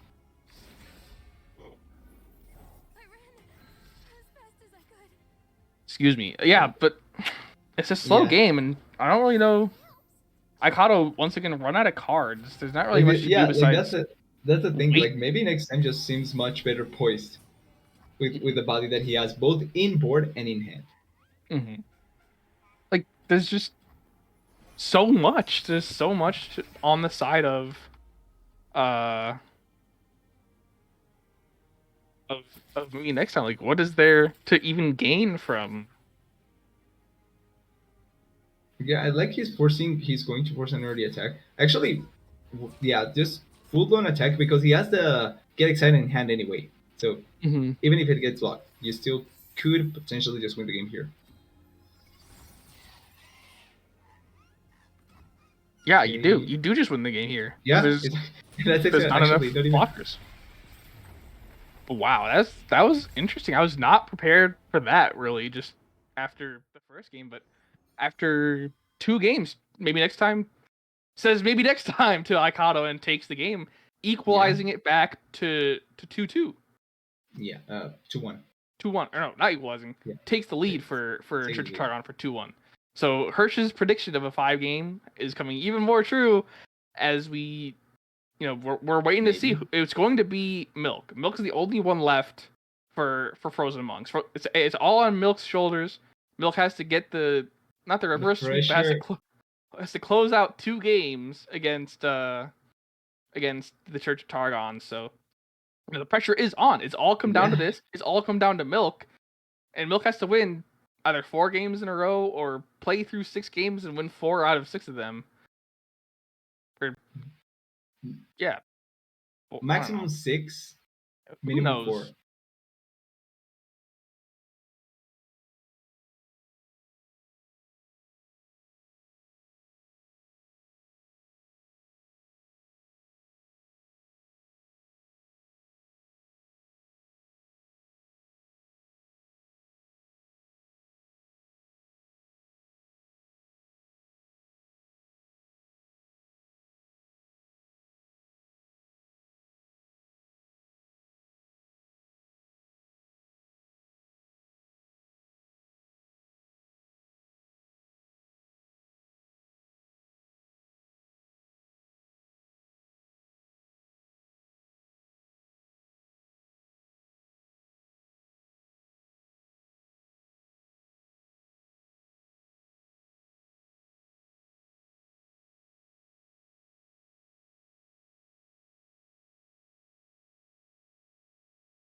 thing, I think the Draven Scion deck is there to get banned, if anything. Like it's Essentially, yeah. to draw that ban so that you can play the Fizz Riven and the Action Gnar. And the Fizz Riven is such an annoying deck because the Fizz is an annoying champion in League. He's an annoying card in Legends of Runeterra. It's just so Would even so say it's more bothersome. annoying here. I think it's even more annoying here just because it's so specific. I mean, yeah, it is hyper specific, and with the synergy between the spells that Riven creates, and then Fizz pass or Fizz's ability, and then just buffing Fizz in general, so annoying, so annoying. But the Bard has been let through for maybe next time, so we might be able to see some more Bard action tonight. Yeah, Bard gaming, like we've seen one really good game from the Bard, one game that could have worked out, and then one that wasn't the best. So it's going to be interesting seeing how does this time the Bard Poppy Jarvan will perform. I think that it's still such a interesting deck with how you can stack those chimes, and obviously this time around there's no Ruination, so could potentially be better. Maybe, and we are waiting to get into the game. I'm curious on the action Gnar deck. It should be pretty straightforward. Just put units on the board, and then eventually something's gonna hit really hard. But it could just fall prey to like things go on the board, things get cleared off the board, and nothing's able to hit anything. Yeah. Which is, I feel like it's such a curious win condition to play with because you really have to be sure that you're setting up yourself correctly. Because one mistake can just put you into a really bad spot. Now, going into game, we do have the Gnar action at first, so I'm really excited to see how it does perform. And then Poppy Bard Jarvan as well. So, could be great, could be kind of interesting. I'm glad he traded the Bards, although I thought he would keep one Bard at least. Mm-hmm. But it's okay, I think. Yeah, the problem with the Bard is that like it's not the best attacker, and it doesn't really scale the chimes too quickly. Whereas the Poppy will level up the Bard no matter what. And having these other units that are relatively weak, like the Bird, the Fleet Feather, the Broadwing, just always going to be available for the Poppy to buff, are going to be very, very convenient. And then once the Bard comes, then the Bard's already leveled up. You don't need to worry about any of that stuff. And then the Bard just keeps scaling all these units up. Also, funnily enough, feels like we haven't seen Poppy really come to fruition yet in this deck, especially when it is an important part for the buffing of certain units. It's surprising that we haven't seen much of her coming in. Yeah, I think it's just people have been testing out so many different Bard iterations. We've seen some Bard with Ari, we've seen Bard with Poppy now, we've seen Bard Poppy J4. It's just finding the best way to balance the buff, the passive buffing that Bard does, with a way to convert that into damage on Nexus. And Poppy suits both of those roles well in that eventually she gains impact when she levels up, but she also serves to level up the Bard at the same time. The best of both worlds. Yeah, it's the best of both worlds, and it's like, excuse me, it's like, why not? Like it works out. You don't really need to invest too much into the Bard to get the level up like you do in like the Bard Ari deck, where you need a lot more cards that generate chimes, since everything's weak and there's no other buffs besides the Bard, where the Poppy solves that problem. Like Poppy is the buffs. Poppy is the buff. Poppy is the card to play with. And I like that we're finally going to get some chance of the Poppy, although it hasn't come in yet. But the actual board presence that maybe next time has been able to set up, so far I quite like it. Has 2 challengers already and has set up the chimes as well. Mm-hmm. No, I actually like this a lot. Finding both birds, finding the Fleet Feather Pokey Stick is unfortunate. Yeah. Unfortunate, but you knew it was gonna come. And now the good thing though is that you can play the Poppy next turn and try and start getting the stacking going. Unfortunately, Milk has 2 Wallops, so that's gonna be one, I think, right here. I think this is gonna be a Wallop right off. Yeah, should go for it right now. It's just too risky. Like you save so much damage stunning the Poppy because you're. Oh. Well, I was gonna say you're saving so much damage stunning the Poppy because you're blocking the buff to bird and the It two actually kills birds. the action. So, like in the long con, thinking about it can be good because you did push up the potential level up. Mm-hmm. But the wallop here would have made you so much more value, although you're killing the Poppy anyway. So Mm-hmm. all in all, not that bad maybe. Yeah, I like that. That's definitely a fair way to look at it. But like, also at that point, is saving the auction important to you? Because there's only two countdown. There's two left in the True. countdown for the palace. That would have been the level up for the auction. Yeah, But which is maybe it kind of doesn't it's matter. kind of the unlucky part about it. But I do think that it's still a good enough play to just take away the Poppy. I think that without the Bard presence, obviously Milk doesn't know this, but without the presence of the Bard, taking away the Poppy can be really, really good. Mm-hmm. Yeah, taking away the Poppy is convenient, but the damage is already done. That was like 10 towards the bard level up already, just from that one Poppy attack, or 8, I guess, if you want to be technical. But such a good attack there, like it's so strong. Like I think the wall up would have been useful, especially if you weren't gonna save the action anyway, Yeah. because you still ate a ton of damage and you lost all your board, and you did trade out with the Poppy, but at what cost? It feels like it was more so to push the level up and maybe bet on getting an action as soon as possible as well. But now if you don't get the action, it feels like it's not that good, right? Mm-hmm. The action is like such a good way to get like to that win condition. Yeah, looking at it right now, like the board setup once again, so good for maybe next time. Has so much value in terms of attacking, even without the pop, even without the bard presence there, still can be so good. It's now only on the like do milk do has the wallops to play with, but it can still be a little bit risky. Mm-hmm. Ooh. Ooh, I think you take the merciless, right? maybe you take the merciless. I'm trying to think like how badly do you want the Gnar leveled up though? So Because the Gnar's the Poki at least can take one of the units out, which I think with the draw and with taking out a unit you can play with. But the Merciless gives you beefiness in board, and I think that that's good as well. mm-hmm. Milk's having that same problem we are. Which card do you pick? Because Okay, so on the other, like to try and see as well to eliminate, will Jordal Squire be an actual option? I don't think Girl Squire is. No, Yeah, it's the it's a Pokey Pokestick. Stick. Yeah, but what's the Pokey Stick draw for you that An is action. going to save this game? So if you get the action, I think that you can find value. Obviously, you have to get there. Mm-hmm.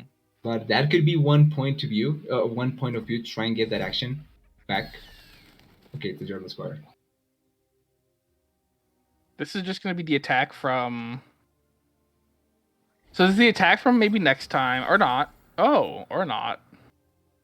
I thought it was going to be attack from maybe next time into their relentless pursuit, and that would have been probably been game because it would have been clear. Would have cleared both units potentially, or it And would then have you get the cleared one reset. unit, and then the other unit that was killing the Bnar would have been walloped. I think just But at because least, I think because of the mana value that was still on Milk, maybe a little bit wary coming in from maybe next time to not just throw everything just yet. mm-hmm. Yeah, I mean, you might be worried about the right of negation, but if you attack first, you still can potentially force out the mana because Milk would be trying to save the Gnar potentially, True. and Which will still die anyway, from what it seems. yeah. Well, there's the Wallop. The Wallop can stun Do you the use it Broadwing. now though? You might Well, as well, saving the Narv would be much more ideal. You're right on that. because the Gnar can attack next turn, and with quick attack should be able to attack safely next turn. safely being the keyword, but I don't think you can lose your Gnar here. Like the Gnar is what I think is the only way to save this game. Is get the Gnar level up into a couple of big attacks.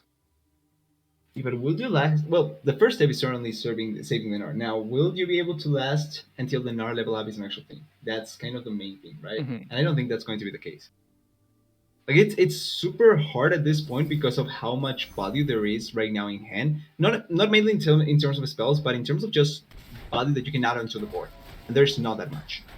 Mm-hmm.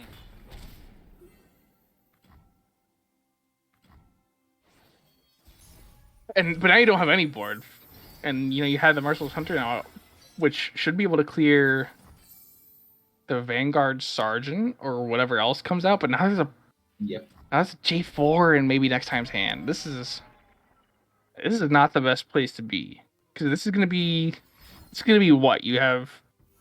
The Relentless Pursuit, which you have to write in the gate, and now you can't play any unit, which means maybe next time just attacks next round, which means That's it. this is just it. There's nothing Yeah. you can really do for Milk. There's no way out of this.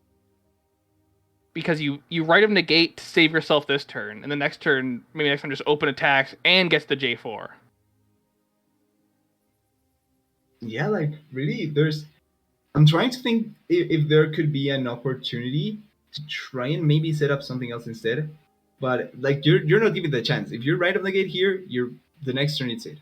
Then if you try to play around this, it's still risky because of the German. But the German is still not known. So it's maybe not playing for this turn that Milk could do, but even if he plays for the next turn, could still be way too risky.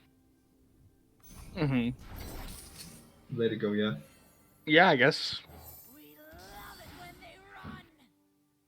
Yeah. This So this pretty much playing for next turn seemingly, and trying to survive. this still doesn't matter because now the J4 is Yeah, still here. that's it.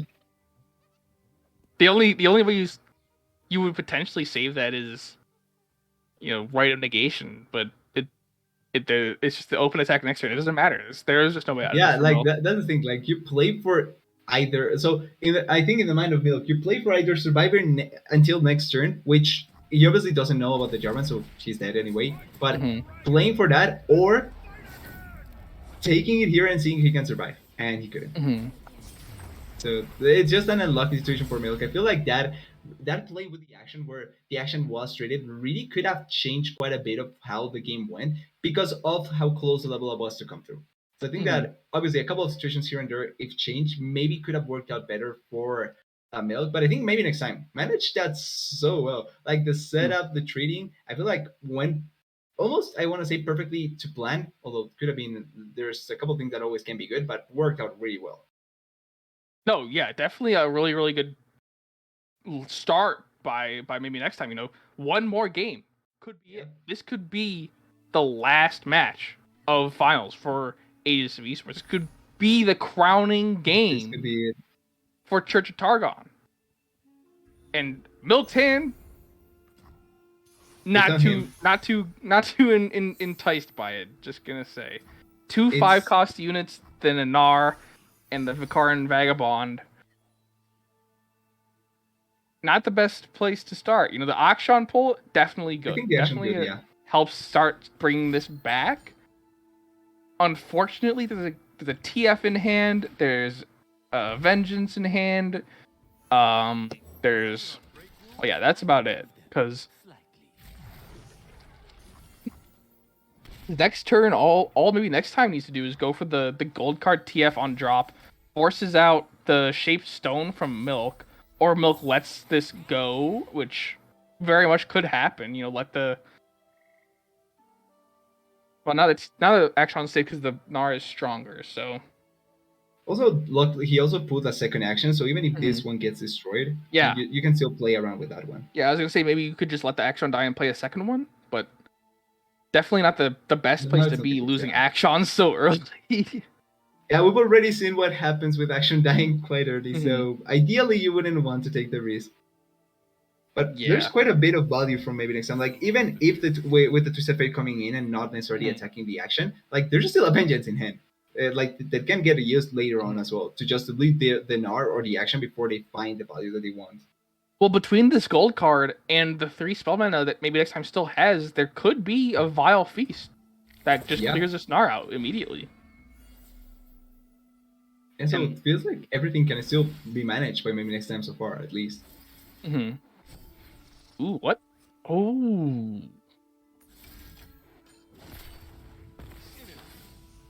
All right, the Ruthless Predator. Interesting. Ruthless Predator. Not too sure. I guess this is fair. This is a good trade, I suppose. The Gnar is dead no matter what, and the TF's dead no matter what. So, might as well. An eye Trade for an champions. eye. Yeah, Equal exactly. Trade. Equal trade. No harm, no foul. The Pokey Stick has been Now located. It's not an equal trade though, because the Pokey Stick will kill the target, so it's no longer an equal trade. Well, actually, it wouldn't. It won't. Nice. So this is kind of what we were talking about in the beginning of the stream, is that the Action Dart deck is just gonna keep placing units until one of them is really big and hits really hard. The Ruin Runner Papercraft combo is probably the pinnacle of this idea in the Action Nard deck, because now you have the Ruin Runner, has Overwhelm, has Spell Shield. You put the Papercraft Dragon on it, and it now can survive a Vengeance or a Ruination and get a double attack Overwhelm onto the Nexus. And yeah, there we go. There we see it. I was called crazy. They called me insane. They said it couldn't work. But here we see it. Well, the we need to see it. We need to see it work. Overwhelm. We need to see it work first. It's gonna work. What's gonna happen? No. I'm meaning we need to see it work first. We're going to see it, but we're yet to see it. I'll wait until it works, and then I'll tell you it worked. You can tell me it worked right now, because I'm 100% confident this is what's gonna happen. And the fading memories, it's just gonna create an ephemeral version of it. It doesn't actually get the double attack. It's just the It will come later. It doesn't even break the spell shield. That's what it was about. The spell shield. Oh my god. It was trying to break the spell shield, but it doesn't. That's an interesting interaction, actually. I feel like it should break the spell shield, since it's an enemy spell being used on it. You would think, since you're using a spell, it should. But I guess it doesn't actually affect the unit, so there's nothing to block. Well, so it's coping not necessarily just affecting the enemy, because you're essentially making something out of a champion, or out of a target, I mean. So if you're doing that, it's essentially interacting with it. I feel like it should work, just because of the nature of how it interesting like interactions. We'll have to get Milk's idea, or maybe next time's idea, about what that really should be doing. Yep. But yeah, this is 16 damage down onto the Nexus, which is 18. A lot of damage. 18 at this point. Yeah, it's so much to take in. So you have to sacrifice here and even then. Like, you have to sacrifice here and even then. Like, what do you do? Like, it's a double attack Overwhelm card. Like, what is the play here? You have to throw the tentacle, and you have to throw the elusive, no? Like, actually, no, I think I feel like you have to defend with the tentacle 100%, because that's your highest value to at least not take the full front. And then I think you have to equally trade with the action if possible. Well, I don't think there is a way to trade with the action. Let's get a quick. Yeah, no, there's no trade. There's no way to trade with the action. Ooh. So do you care about the damage at the end? Well, this is a tough call. So, okay. So opting into taking the least amount of damage without throwing away your most important units.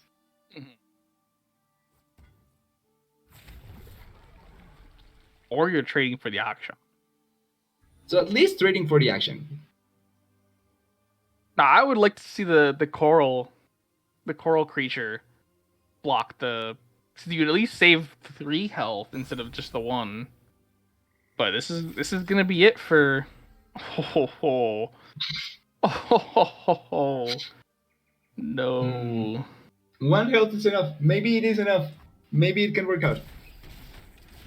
Now I really wish the coral creature had blocked that. They said it wouldn't work. The now, papercraft now I overwhelm. will tell you 100%.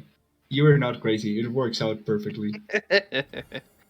It was all a matter of time before people realized that craziness is just looking at the future with different eyes. 2 steps from genius. I wouldn't say 2 steps. I think there's a couple of steps, but more than two at least. More than 2, whatever. It's on the same path is what matters. As we see, the Akshan that has been saved is still available and leveled Yep. up. The Gnar has been located as well, and there's 2 Poke Sticks. So, I mean, let's just get this over with. Like really, is there anything to stop this from just ending that? Yeah. No, I don't think there's anything that can stop this No, from I just mean ending. I mean BM maybe.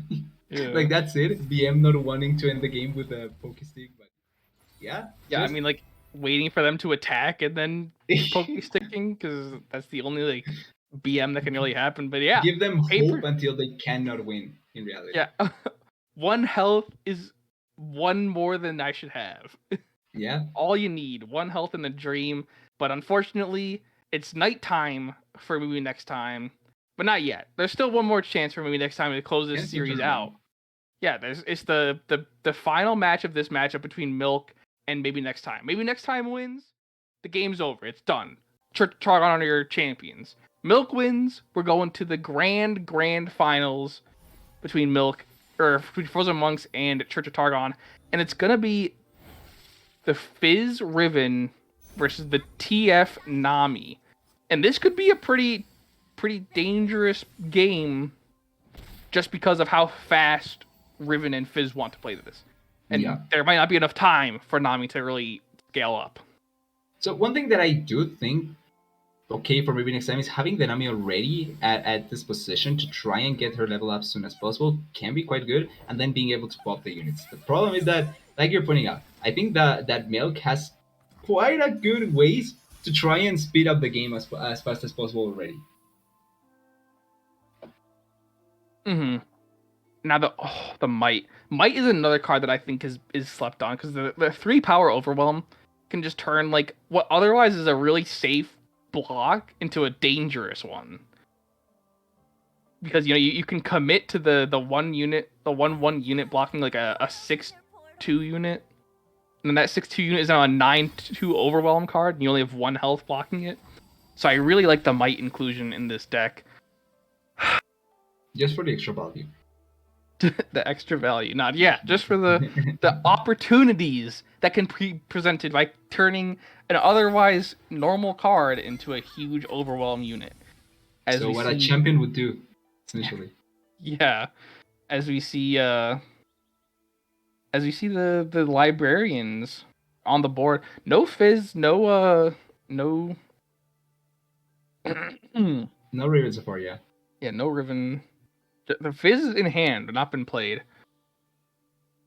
So for the setup, I do think that not having the Riven yet, I think quite nice for maybe next time, because having those parts of the Blade of the Exile parts being stacked is really good to always have in potential play, and not having that already for the side of Milk can come in importantly for maybe next time. Mm-hmm. No, I think it's going to be interesting to see how this plays out. Oh, Runeweaver is good since it starts your Blade of the Exile, but yeah, that didn't last long. maybe next time's actually kind of forced into the Zap Sprayfin here.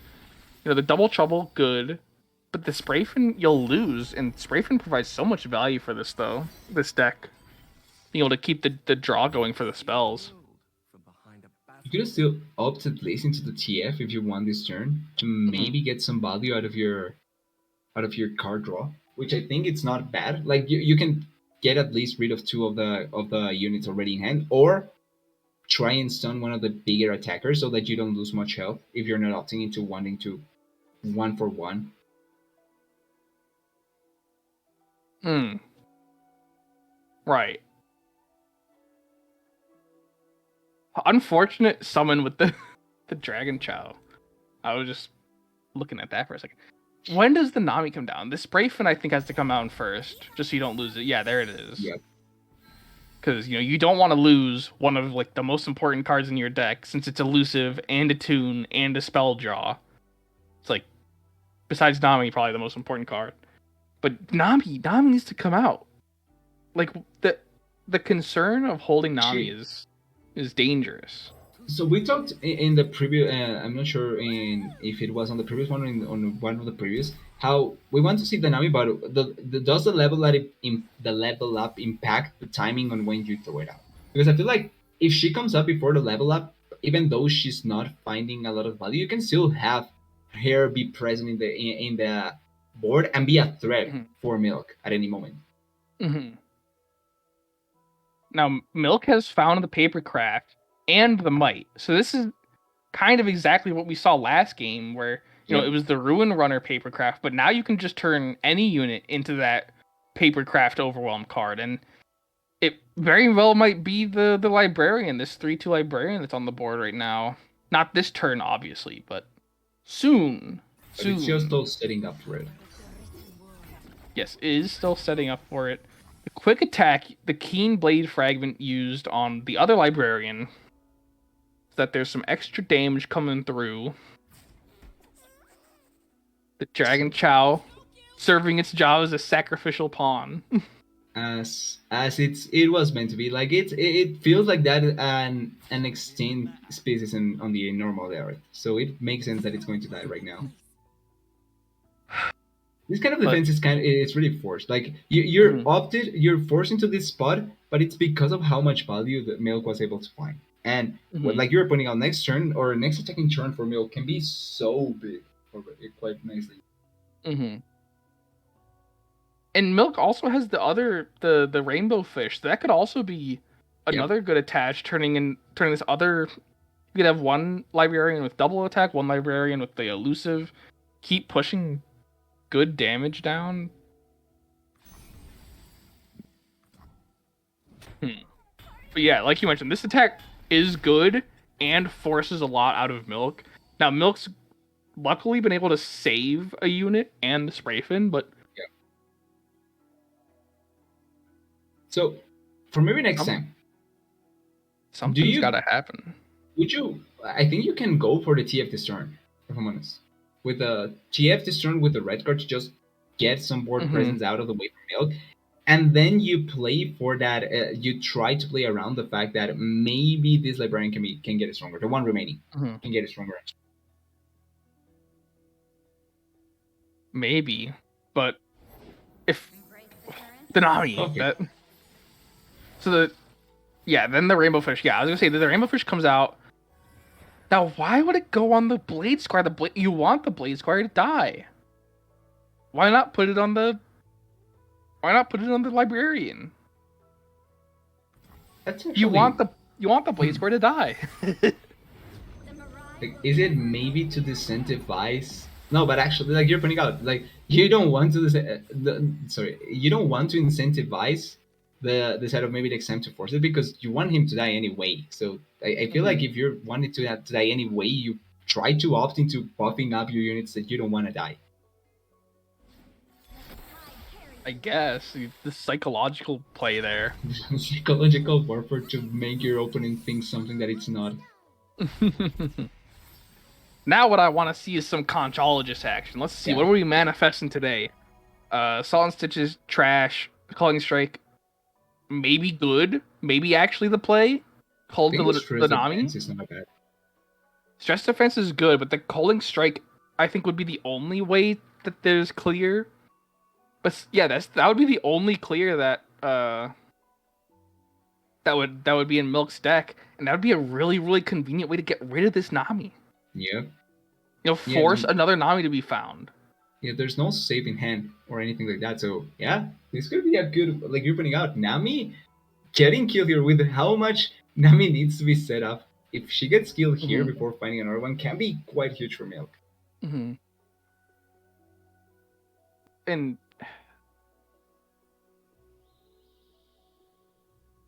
Stress defense, And though, I can also see an argument for stress defense, though. So maybe that's why Milk is taking his side to try and think if which one would you rather have on your side. But yeah, it's the calling strike. I think it makes sense. And now maybe next time is concern. Oh, that's why you put the rainbow fish on the blaze car. You want the blaze car to die, and now you have an elusive blocker. I'm sorry, guys. This has been a long day, but it makes total sense now. TDS, you were on to something. We've been running long enough that you want the that blaze square to die. Can happen. Yeah, exactly. Like these things can happen. So you make it fine. able to block something important, like the elusive. Yeah, it's all just a master plan, and now you also have ways to not only take out the elusives but the Nami as well. So it's just working out for Milk so far, and I think that with the Fizz now on setup as well, like, you have such a good setup for your potential attack later on square. Now I'm curious that Milk just didn't want to get rid of the Nami immediately, like force the Nami to use up all the mana that was left. I mean, with the spells that are in maybe next time's hand, it would have been a Vile Feast the Librarian and Glimpse Beyond the Nami itself, so that you can get the draw out of it and also get a buff before the Nami's gone. Yep. But now you've waited, and now there's other things that could potentially save the Nami, like maybe, but but even then, like at least now for maybe next time, there's more utility to play around with as well, which can be quite good. I think this is the Vengeance onto the Fizz. On the Fizz, yeah. Oh no, it's the Vile Feast first. Okay.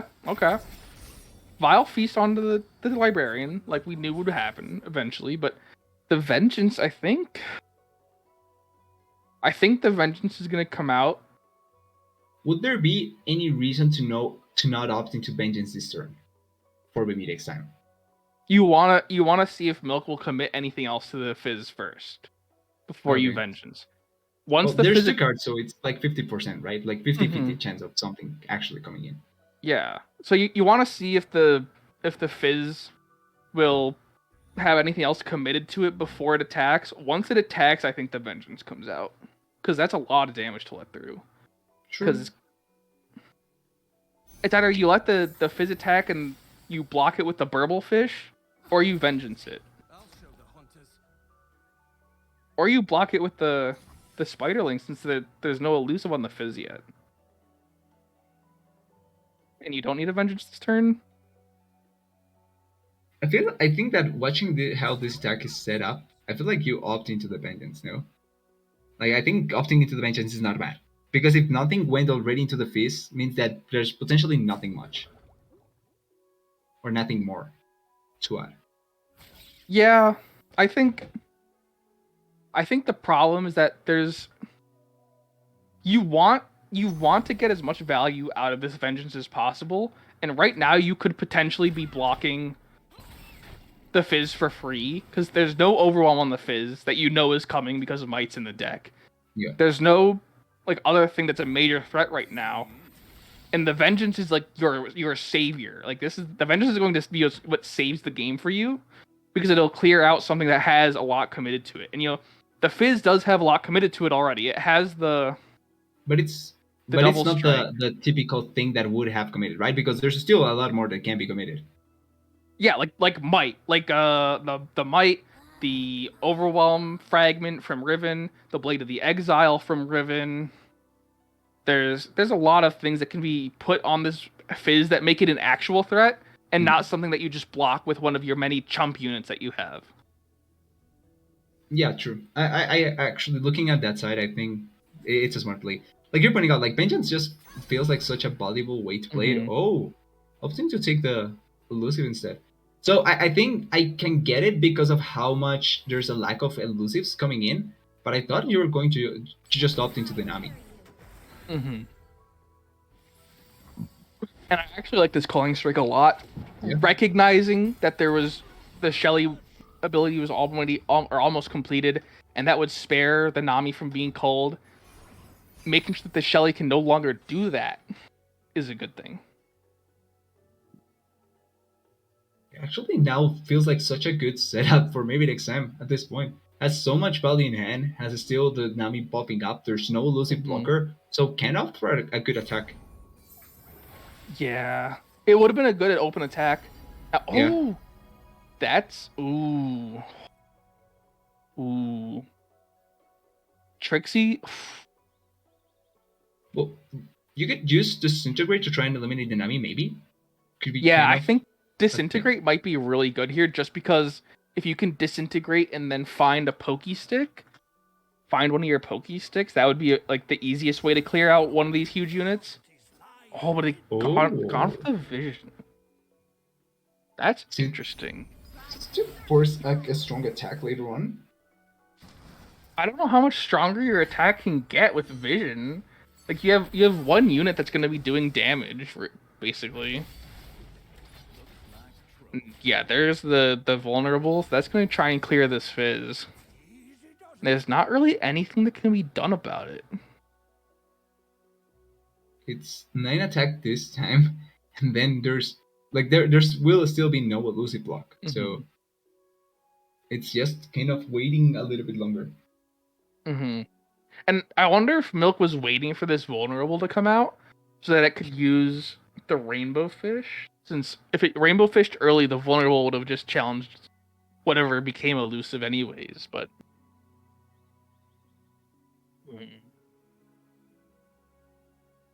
and the fizz can't level up. Yeah. There's no way to get the fizz out of combat.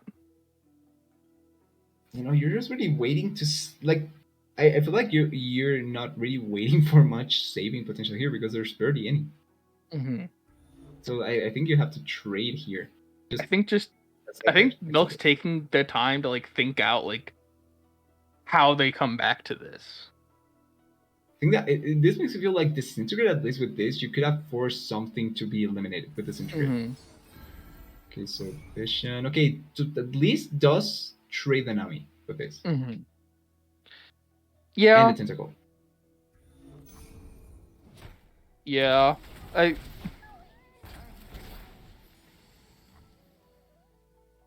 It's so difficult to say like whether disintegrate would have been better since the vision still Yeah. does clear the Nami.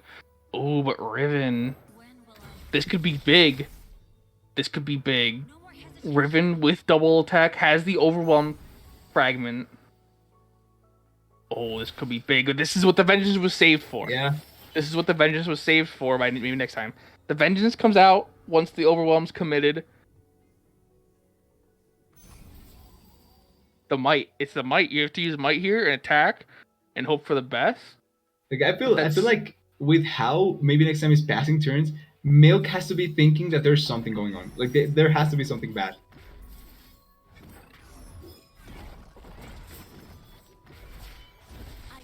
Yeah, getting the level up here, which is a logical thing, it makes complete sense for the Riven here with the attack. Like everything feels like should go well for Milk, but the bench is still up. yeah. I mean, Milk's just doing the only thing that you can do, Yeah. really. This is the only option for Milk. And yeah, there's the vengeance. And that's gonna be The game. That's gonna be it. game. That's Oh it. no. That's it. That's it. Congratulations to Church Church of of Targon. Targon. Yeah. They did it. That's it. They The vengeance. The That feels so vengeance. painful. I gotta say, that feels so painful for Milk because it felt like that could potentially be the turnaround. But yeah, the vengeance setup, the Mm-hmm. vengeance saving was really Yeah. good and using The it at the right time. being conservative with your spell usage, knowing that something huge was coming, something Yep. huge that would turn the game around, that you had to have vengeance for, and recognizing that as long as you have something that can block the fizz and the fizz doesn't have overwhelm, you don't need a vengeance. It's not a Yeah. threat yet. It's a unit that you're worried about becoming a threat, but it's not something that you need to clear. And that won the series for them. That was it. That vengeance play is what came down is what came down to like seal the victory for them in the end. Yeah, although I do gotta say that I really like because after the Nami came in with the level up, it really just felt like the buffs were just so Mm-hmm. good to keep the targets up or the units that you wanted to play with up and having those elusives buffed up, like you were pointing out, like just made it so strong and so hard to try and stop anything that maybe next time wanted to do from the side of Milk. And Milk was in a really tough spot. Like I think he managed as well as he could, but those elusive values were so high, and then obviously the vengeance to close it out. Mhm. Yeah, I mean, well played, really though, by everyone in the Yeah, finals match, but especially Church of Targon for taking it home against some of the best players in the world, and Church of Targon also some of the best players in the world. And as we are waiting, we will be getting an interview, hopefully, with the victors of Legends, the Aegis Legends of Runeterra Season 1 champions, which it's been a long season, TDS. It's been a lot of yeah, games. And then to come through all of that and take it home must feel great, which yeah. we will be able to That's what you find out play soon. for, right? This is what you Yeah. play for. Just the long season until you reach the grand finals and are able to take it at the end. That is one of the probably one of the greatest feelings that you can have. Like after such a grueling season, taking it out in such a good fashion as well. Like 3-1 against a team like Frozen Monks is not a bad way. It's a really good way to end up winning, honestly. Yeah. And I mean it should feel good. Like Yep. all Okay. right. So Well, we're waiting a little bit on the side of Church of Targon to reach hmm, here, and I think that we can talk a little bit about it because there wasn't sadly coverage for the third and fourth place matchup that we had. I think it was last week. It hmm, wasn't postponed. So I do want to shout out the side of Beautiful Gamers because I think that also a team that we saw them in a grueling matchup against Church of Targon last 2 weeks ago, where it could have gone either side, I think, and it's good for them to be able to get the at least the third place. Obviously, not comparable to winning the whole thing, but it really goes to show that that side of the bracket had a really close matchup that could have taken. And I think looking at how it went and how some of the teams went, I think that Frozen Monks, Church of Targon, or Beautiful Gamers really felt like the three teams that were competing for that top spot. And any other way of the bracket could have maybe upset some of those things. yeah, I mean like you said, like all these players have played so much Legends of Runeterra. They're all at the top of their game basically, Yep. and they're all competing to compete. They're playing for keeps basically. They're taking all of their practice they have on ladder and gauntlet and seasonals, putting it towards this format that's been created with the 3v3 teams, and to keep doing that week after week. And it's the same It's game, hard. it's the same Legends of Runeterra, but it's a different style of play. You can Yeah.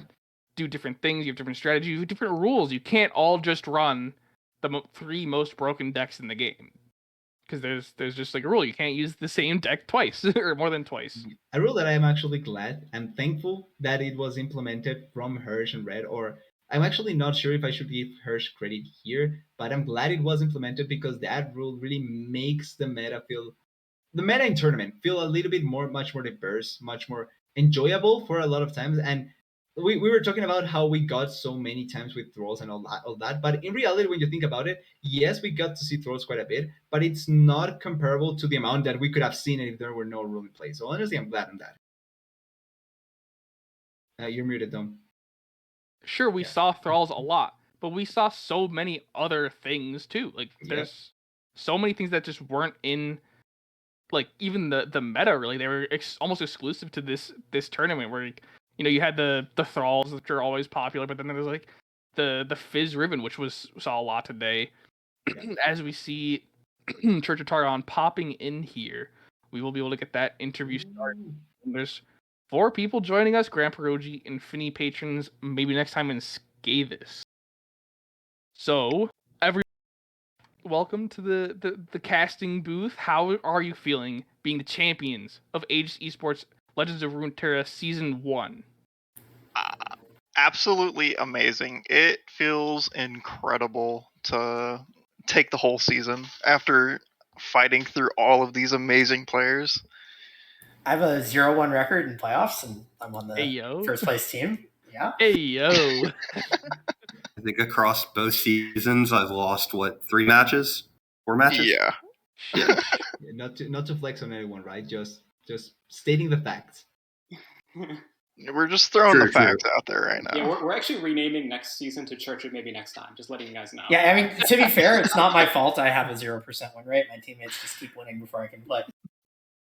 All Yeah. part of the plan. All part of the plan. Well, you only get like 2 good games out of me a series. Like I have to punt like a game every series. So At Well- least it was when it matters the most. So Yeah, exactly. In honor of the Nami versus Bard Demacia game that he played in the previous set, we are considering renaming the team to Church of Maybe Next Time, if everyone's Indeed. okay with it. I was in that series. How can I not remember it? It was Some- where he pulled with the Burblefish. He Oh, pulled, wait, into the yeah. player went the He last set it person up. side. He set it up so that Sharpside didn't do anything. Yeah, I actually now remember because it was actually a fun interaction that we got to see. So yeah. yeah, it was like playing very fast because I think I was like -4 minutes at that point. So I was like clicking as fast as I could. Mhm. You need good hands for these kind of games as well. So Oh yeah, Yeah, you drew like an absolute monster in all your Nami games. for sure, definitely. Oh yeah. And Got that Roji luck. now I do want to start off with some questions. I asked you the first one, which is how it felt. But out of the decks from this series, which one did you guys think was like a free win that you just didn't have to worry about? That we were You going to mean get like in free terms win of with? their decks or our decks? Your decks. Which one of Yeah. your decks did you feel was just like a free win? Bard Poppy. That deck just face rolls people. It's incredible how good the deck is. Yeah, it didn't one draw of the you game lose for with us, that right? one. Between the two people who played it, we played it 3 times and it didn't lose once, right? Yeah, I think it so. was once. Oh, did it lose once? Maybe so. Yeah. Yeah, I think it was once, but not on your side, on the other side. Oh yeah. Well, if they lost, it doesn't matter. Yeah.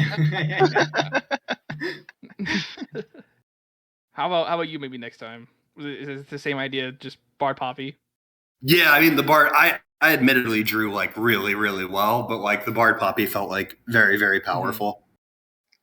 Oh yeah, I think it was the second match where into the fizz or not the fizz the Action Nar Yeah, that early attack with the 4 units out that all got buffed or the yeah, fourth red that got yeah. buffed, that was so much value. I was expecting the Wolf to come out as soon as you play Poppy, like to just deny that buff cycle.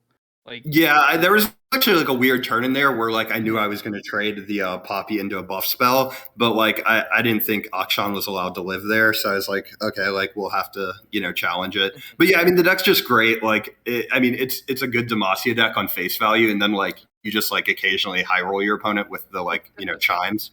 So it's like a good deck that just like randomly gets like way better. So Yeah. I actually didn't know the answer to this. Do you have a lot of experience on Papercraft, Akshan Nar?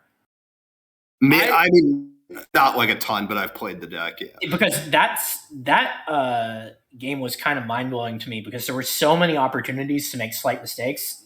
I'm a big Akshan Nar player, and you just did everything exactly the way I wanted. Even like when like top decks, you changed your play, everything. It was just exactly like I was calling the plays, and you were just playing them.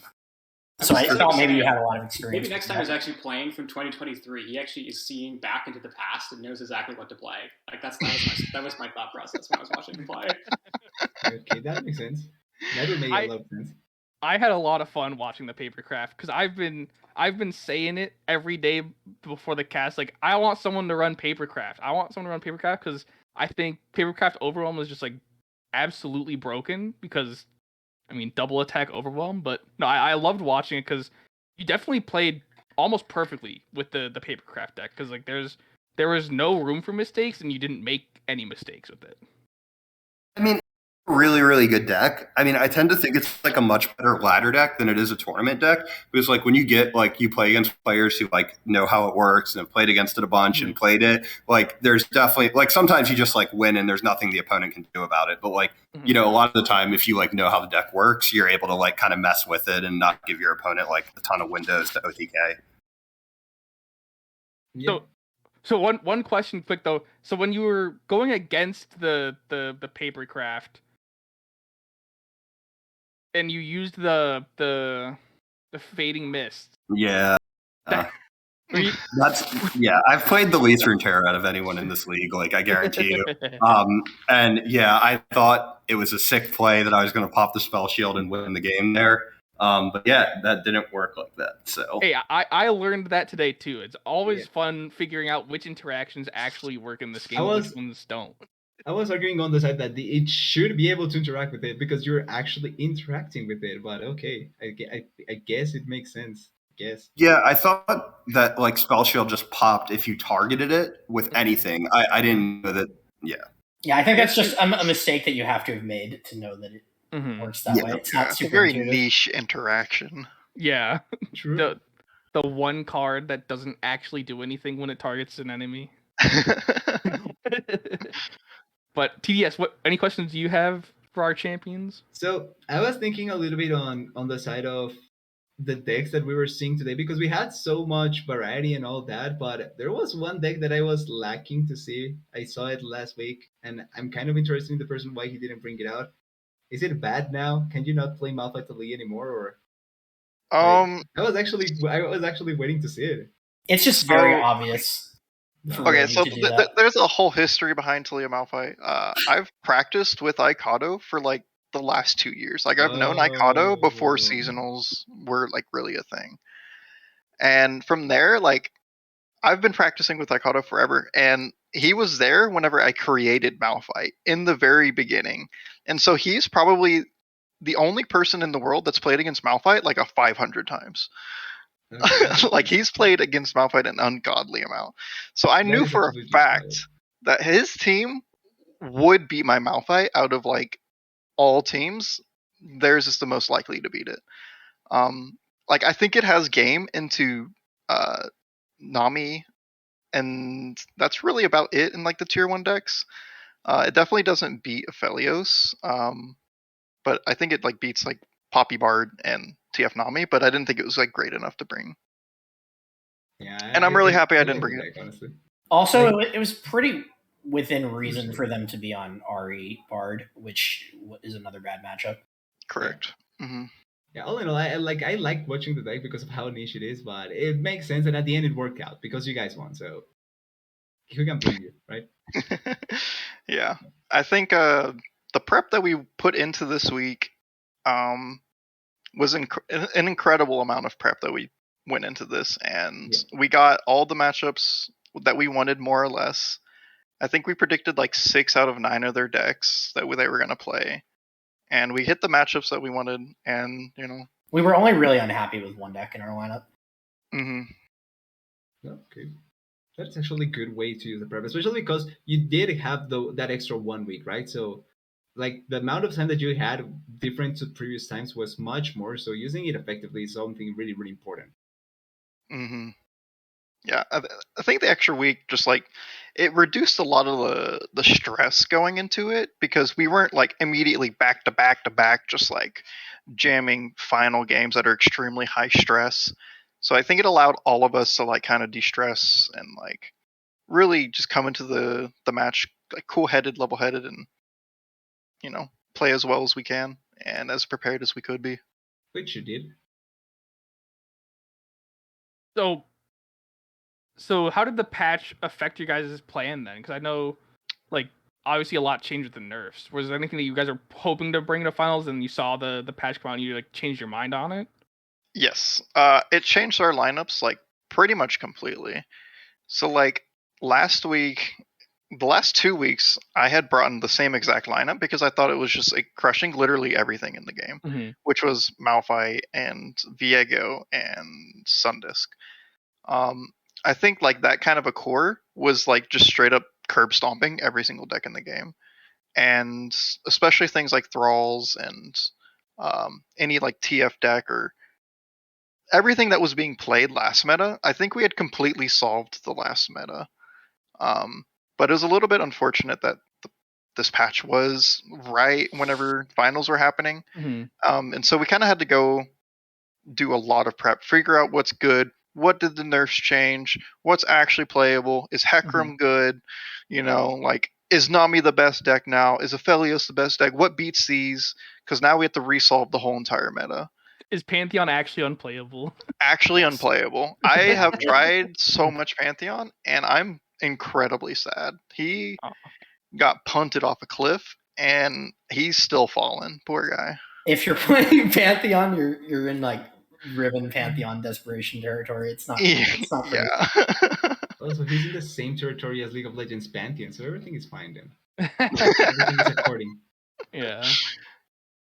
Nah, it looks a little bit rough for Pantheon players right now, but all right. Last question. You guys have any shout outs that you want to give to anyone for your success this season? Yeah, I can do some yeah. shout-outs. I think all of us have some shout outs. I I want to give a shout outs to like Skathis. He played once in finals. Little unfortunate he got really busy the last few weeks. Well, and also but- there was just like terms of strategy, it was better. I was only really busy for 1 week when I was literally on a plane and I couldn't play. But like the other weeks it was all just sort of a strategy thing. But I suggested that he play on the airplane internet, but nobody went for that. Yeah, Skathis is the best. He gives incredible insight, knowledge, and just commentary.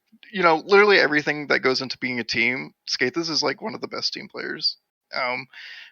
All the rest of my teammates, Infinity Patrons, he's amazing. Maybe next time is like the best player in the goddamn game. Definitely want to give a shout out to like Knives because he helped prep a lot. He's an amazing player as well. And just a bunch of other players like Blue God and Card Gamer, Seabass, Card Gamer. The Stromboli boys as well. Give a shout out to Jan Sports. It's his birthday today, and apparently we were waiting for his birthday, so there we go. Great present. A great present. And anyone else can give shout outs. I've given all the ones.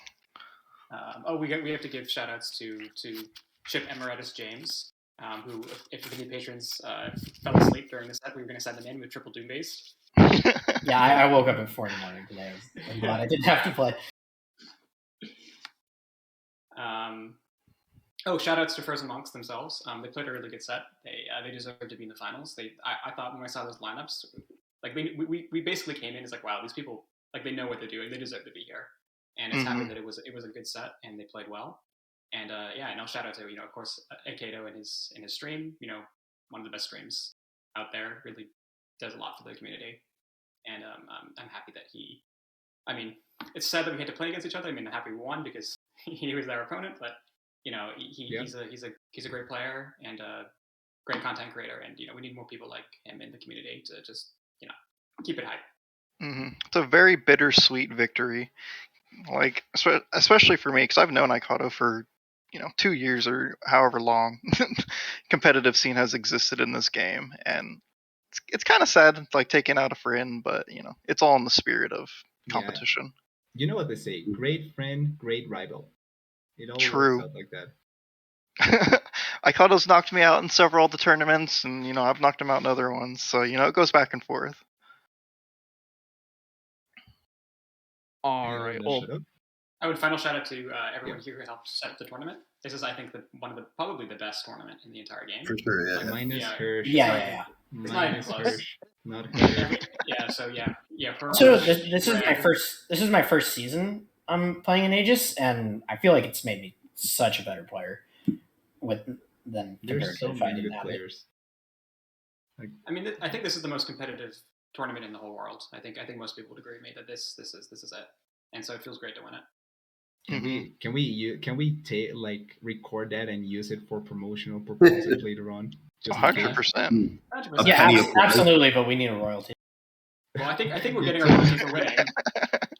Yeah, we're ready to get. You can always negotiate for royalty. No, you can always negotiate for more. A Pog? Nice. Zero times zero is still zero. Hey, gaining stacks. But yeah, so anything else you guys want to say? Anything else you guys want to give out to the community before we call it?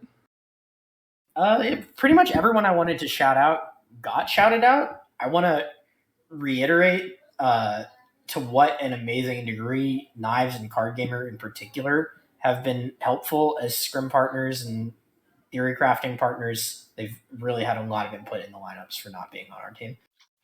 Mm-hmm. everyone kind of supported me. I like work a ton and I'm never around. So like literally people were just like, here, play these decks. And, they were always well positioned and did well. So yeah, definitely like a lot of support because I'm definitely like AFK like most of the week. This is how much of a god he is. We just give him 3 decks. He just shows us. He's like, what am I playing today? We just give it to him. He just goes and just does that. It actually just improves the flex. All right. Well, thank you all for coming in for the interview. Congratulations for taking home the championship, the finals of the inaugural season of the Aegis Esports Legends of Runeterra League. And with that, we have some news, TDS. Wait a second. I want to see it. I want to see it before we tell the Twitter. We have some exciting news that Hirsch, as usual, did not prep to give us his readout. We actually didn't even know. He said at the beginning of the stream that we have news, but here we are, ready to announce it, waiting as usual. But no, congratulations, Church of Targon, for winning. It was an amazing time watching you guys throughout the season, especially tonight, taking home the championship against Frozen Monks. And it was a great experience just to watch such high-level gameplay. Congratulations, I cannot say it enough. Hirsch, when is the announcement? All right, TDS, take it away. Say it? Yay. Okay, so from Hirsch, but delete that part. Hirsch didn't say this, I say it. Thank you to everyone in this community, Team Wise and Viewer Wise. Everyone has been so helpful. Everyone being able to participate, everyone watching this has helped so much. So we thank you so much for your support. Without your support, we wouldn't be here, truthfully. You guys are all amazing and are what helped shape this community. We hope to see you guys around for Season 2 because there will be a Season 2. So be ready for it. Be ready to watch more tournaments like this one coming in with potentially newer players, same players. Hopefully we get every player back and we can add even more so that we can get an even more exciting tournament. And we really want you guys to come back and feel a part of a great tournament that we're trying to create here in Aegis. And you heard it straight from TDS. He's the one that's bringing us the next season. Executive producer, Aegis Esports Season 2. But that's going to be it for us tonight. Season 1 is a wrap. Church of Targon are your champions. Frozen Monks, second place. Congratulations once again. My name is Don Kess. I've been joined by TDS. Thank you all, and we're signing off.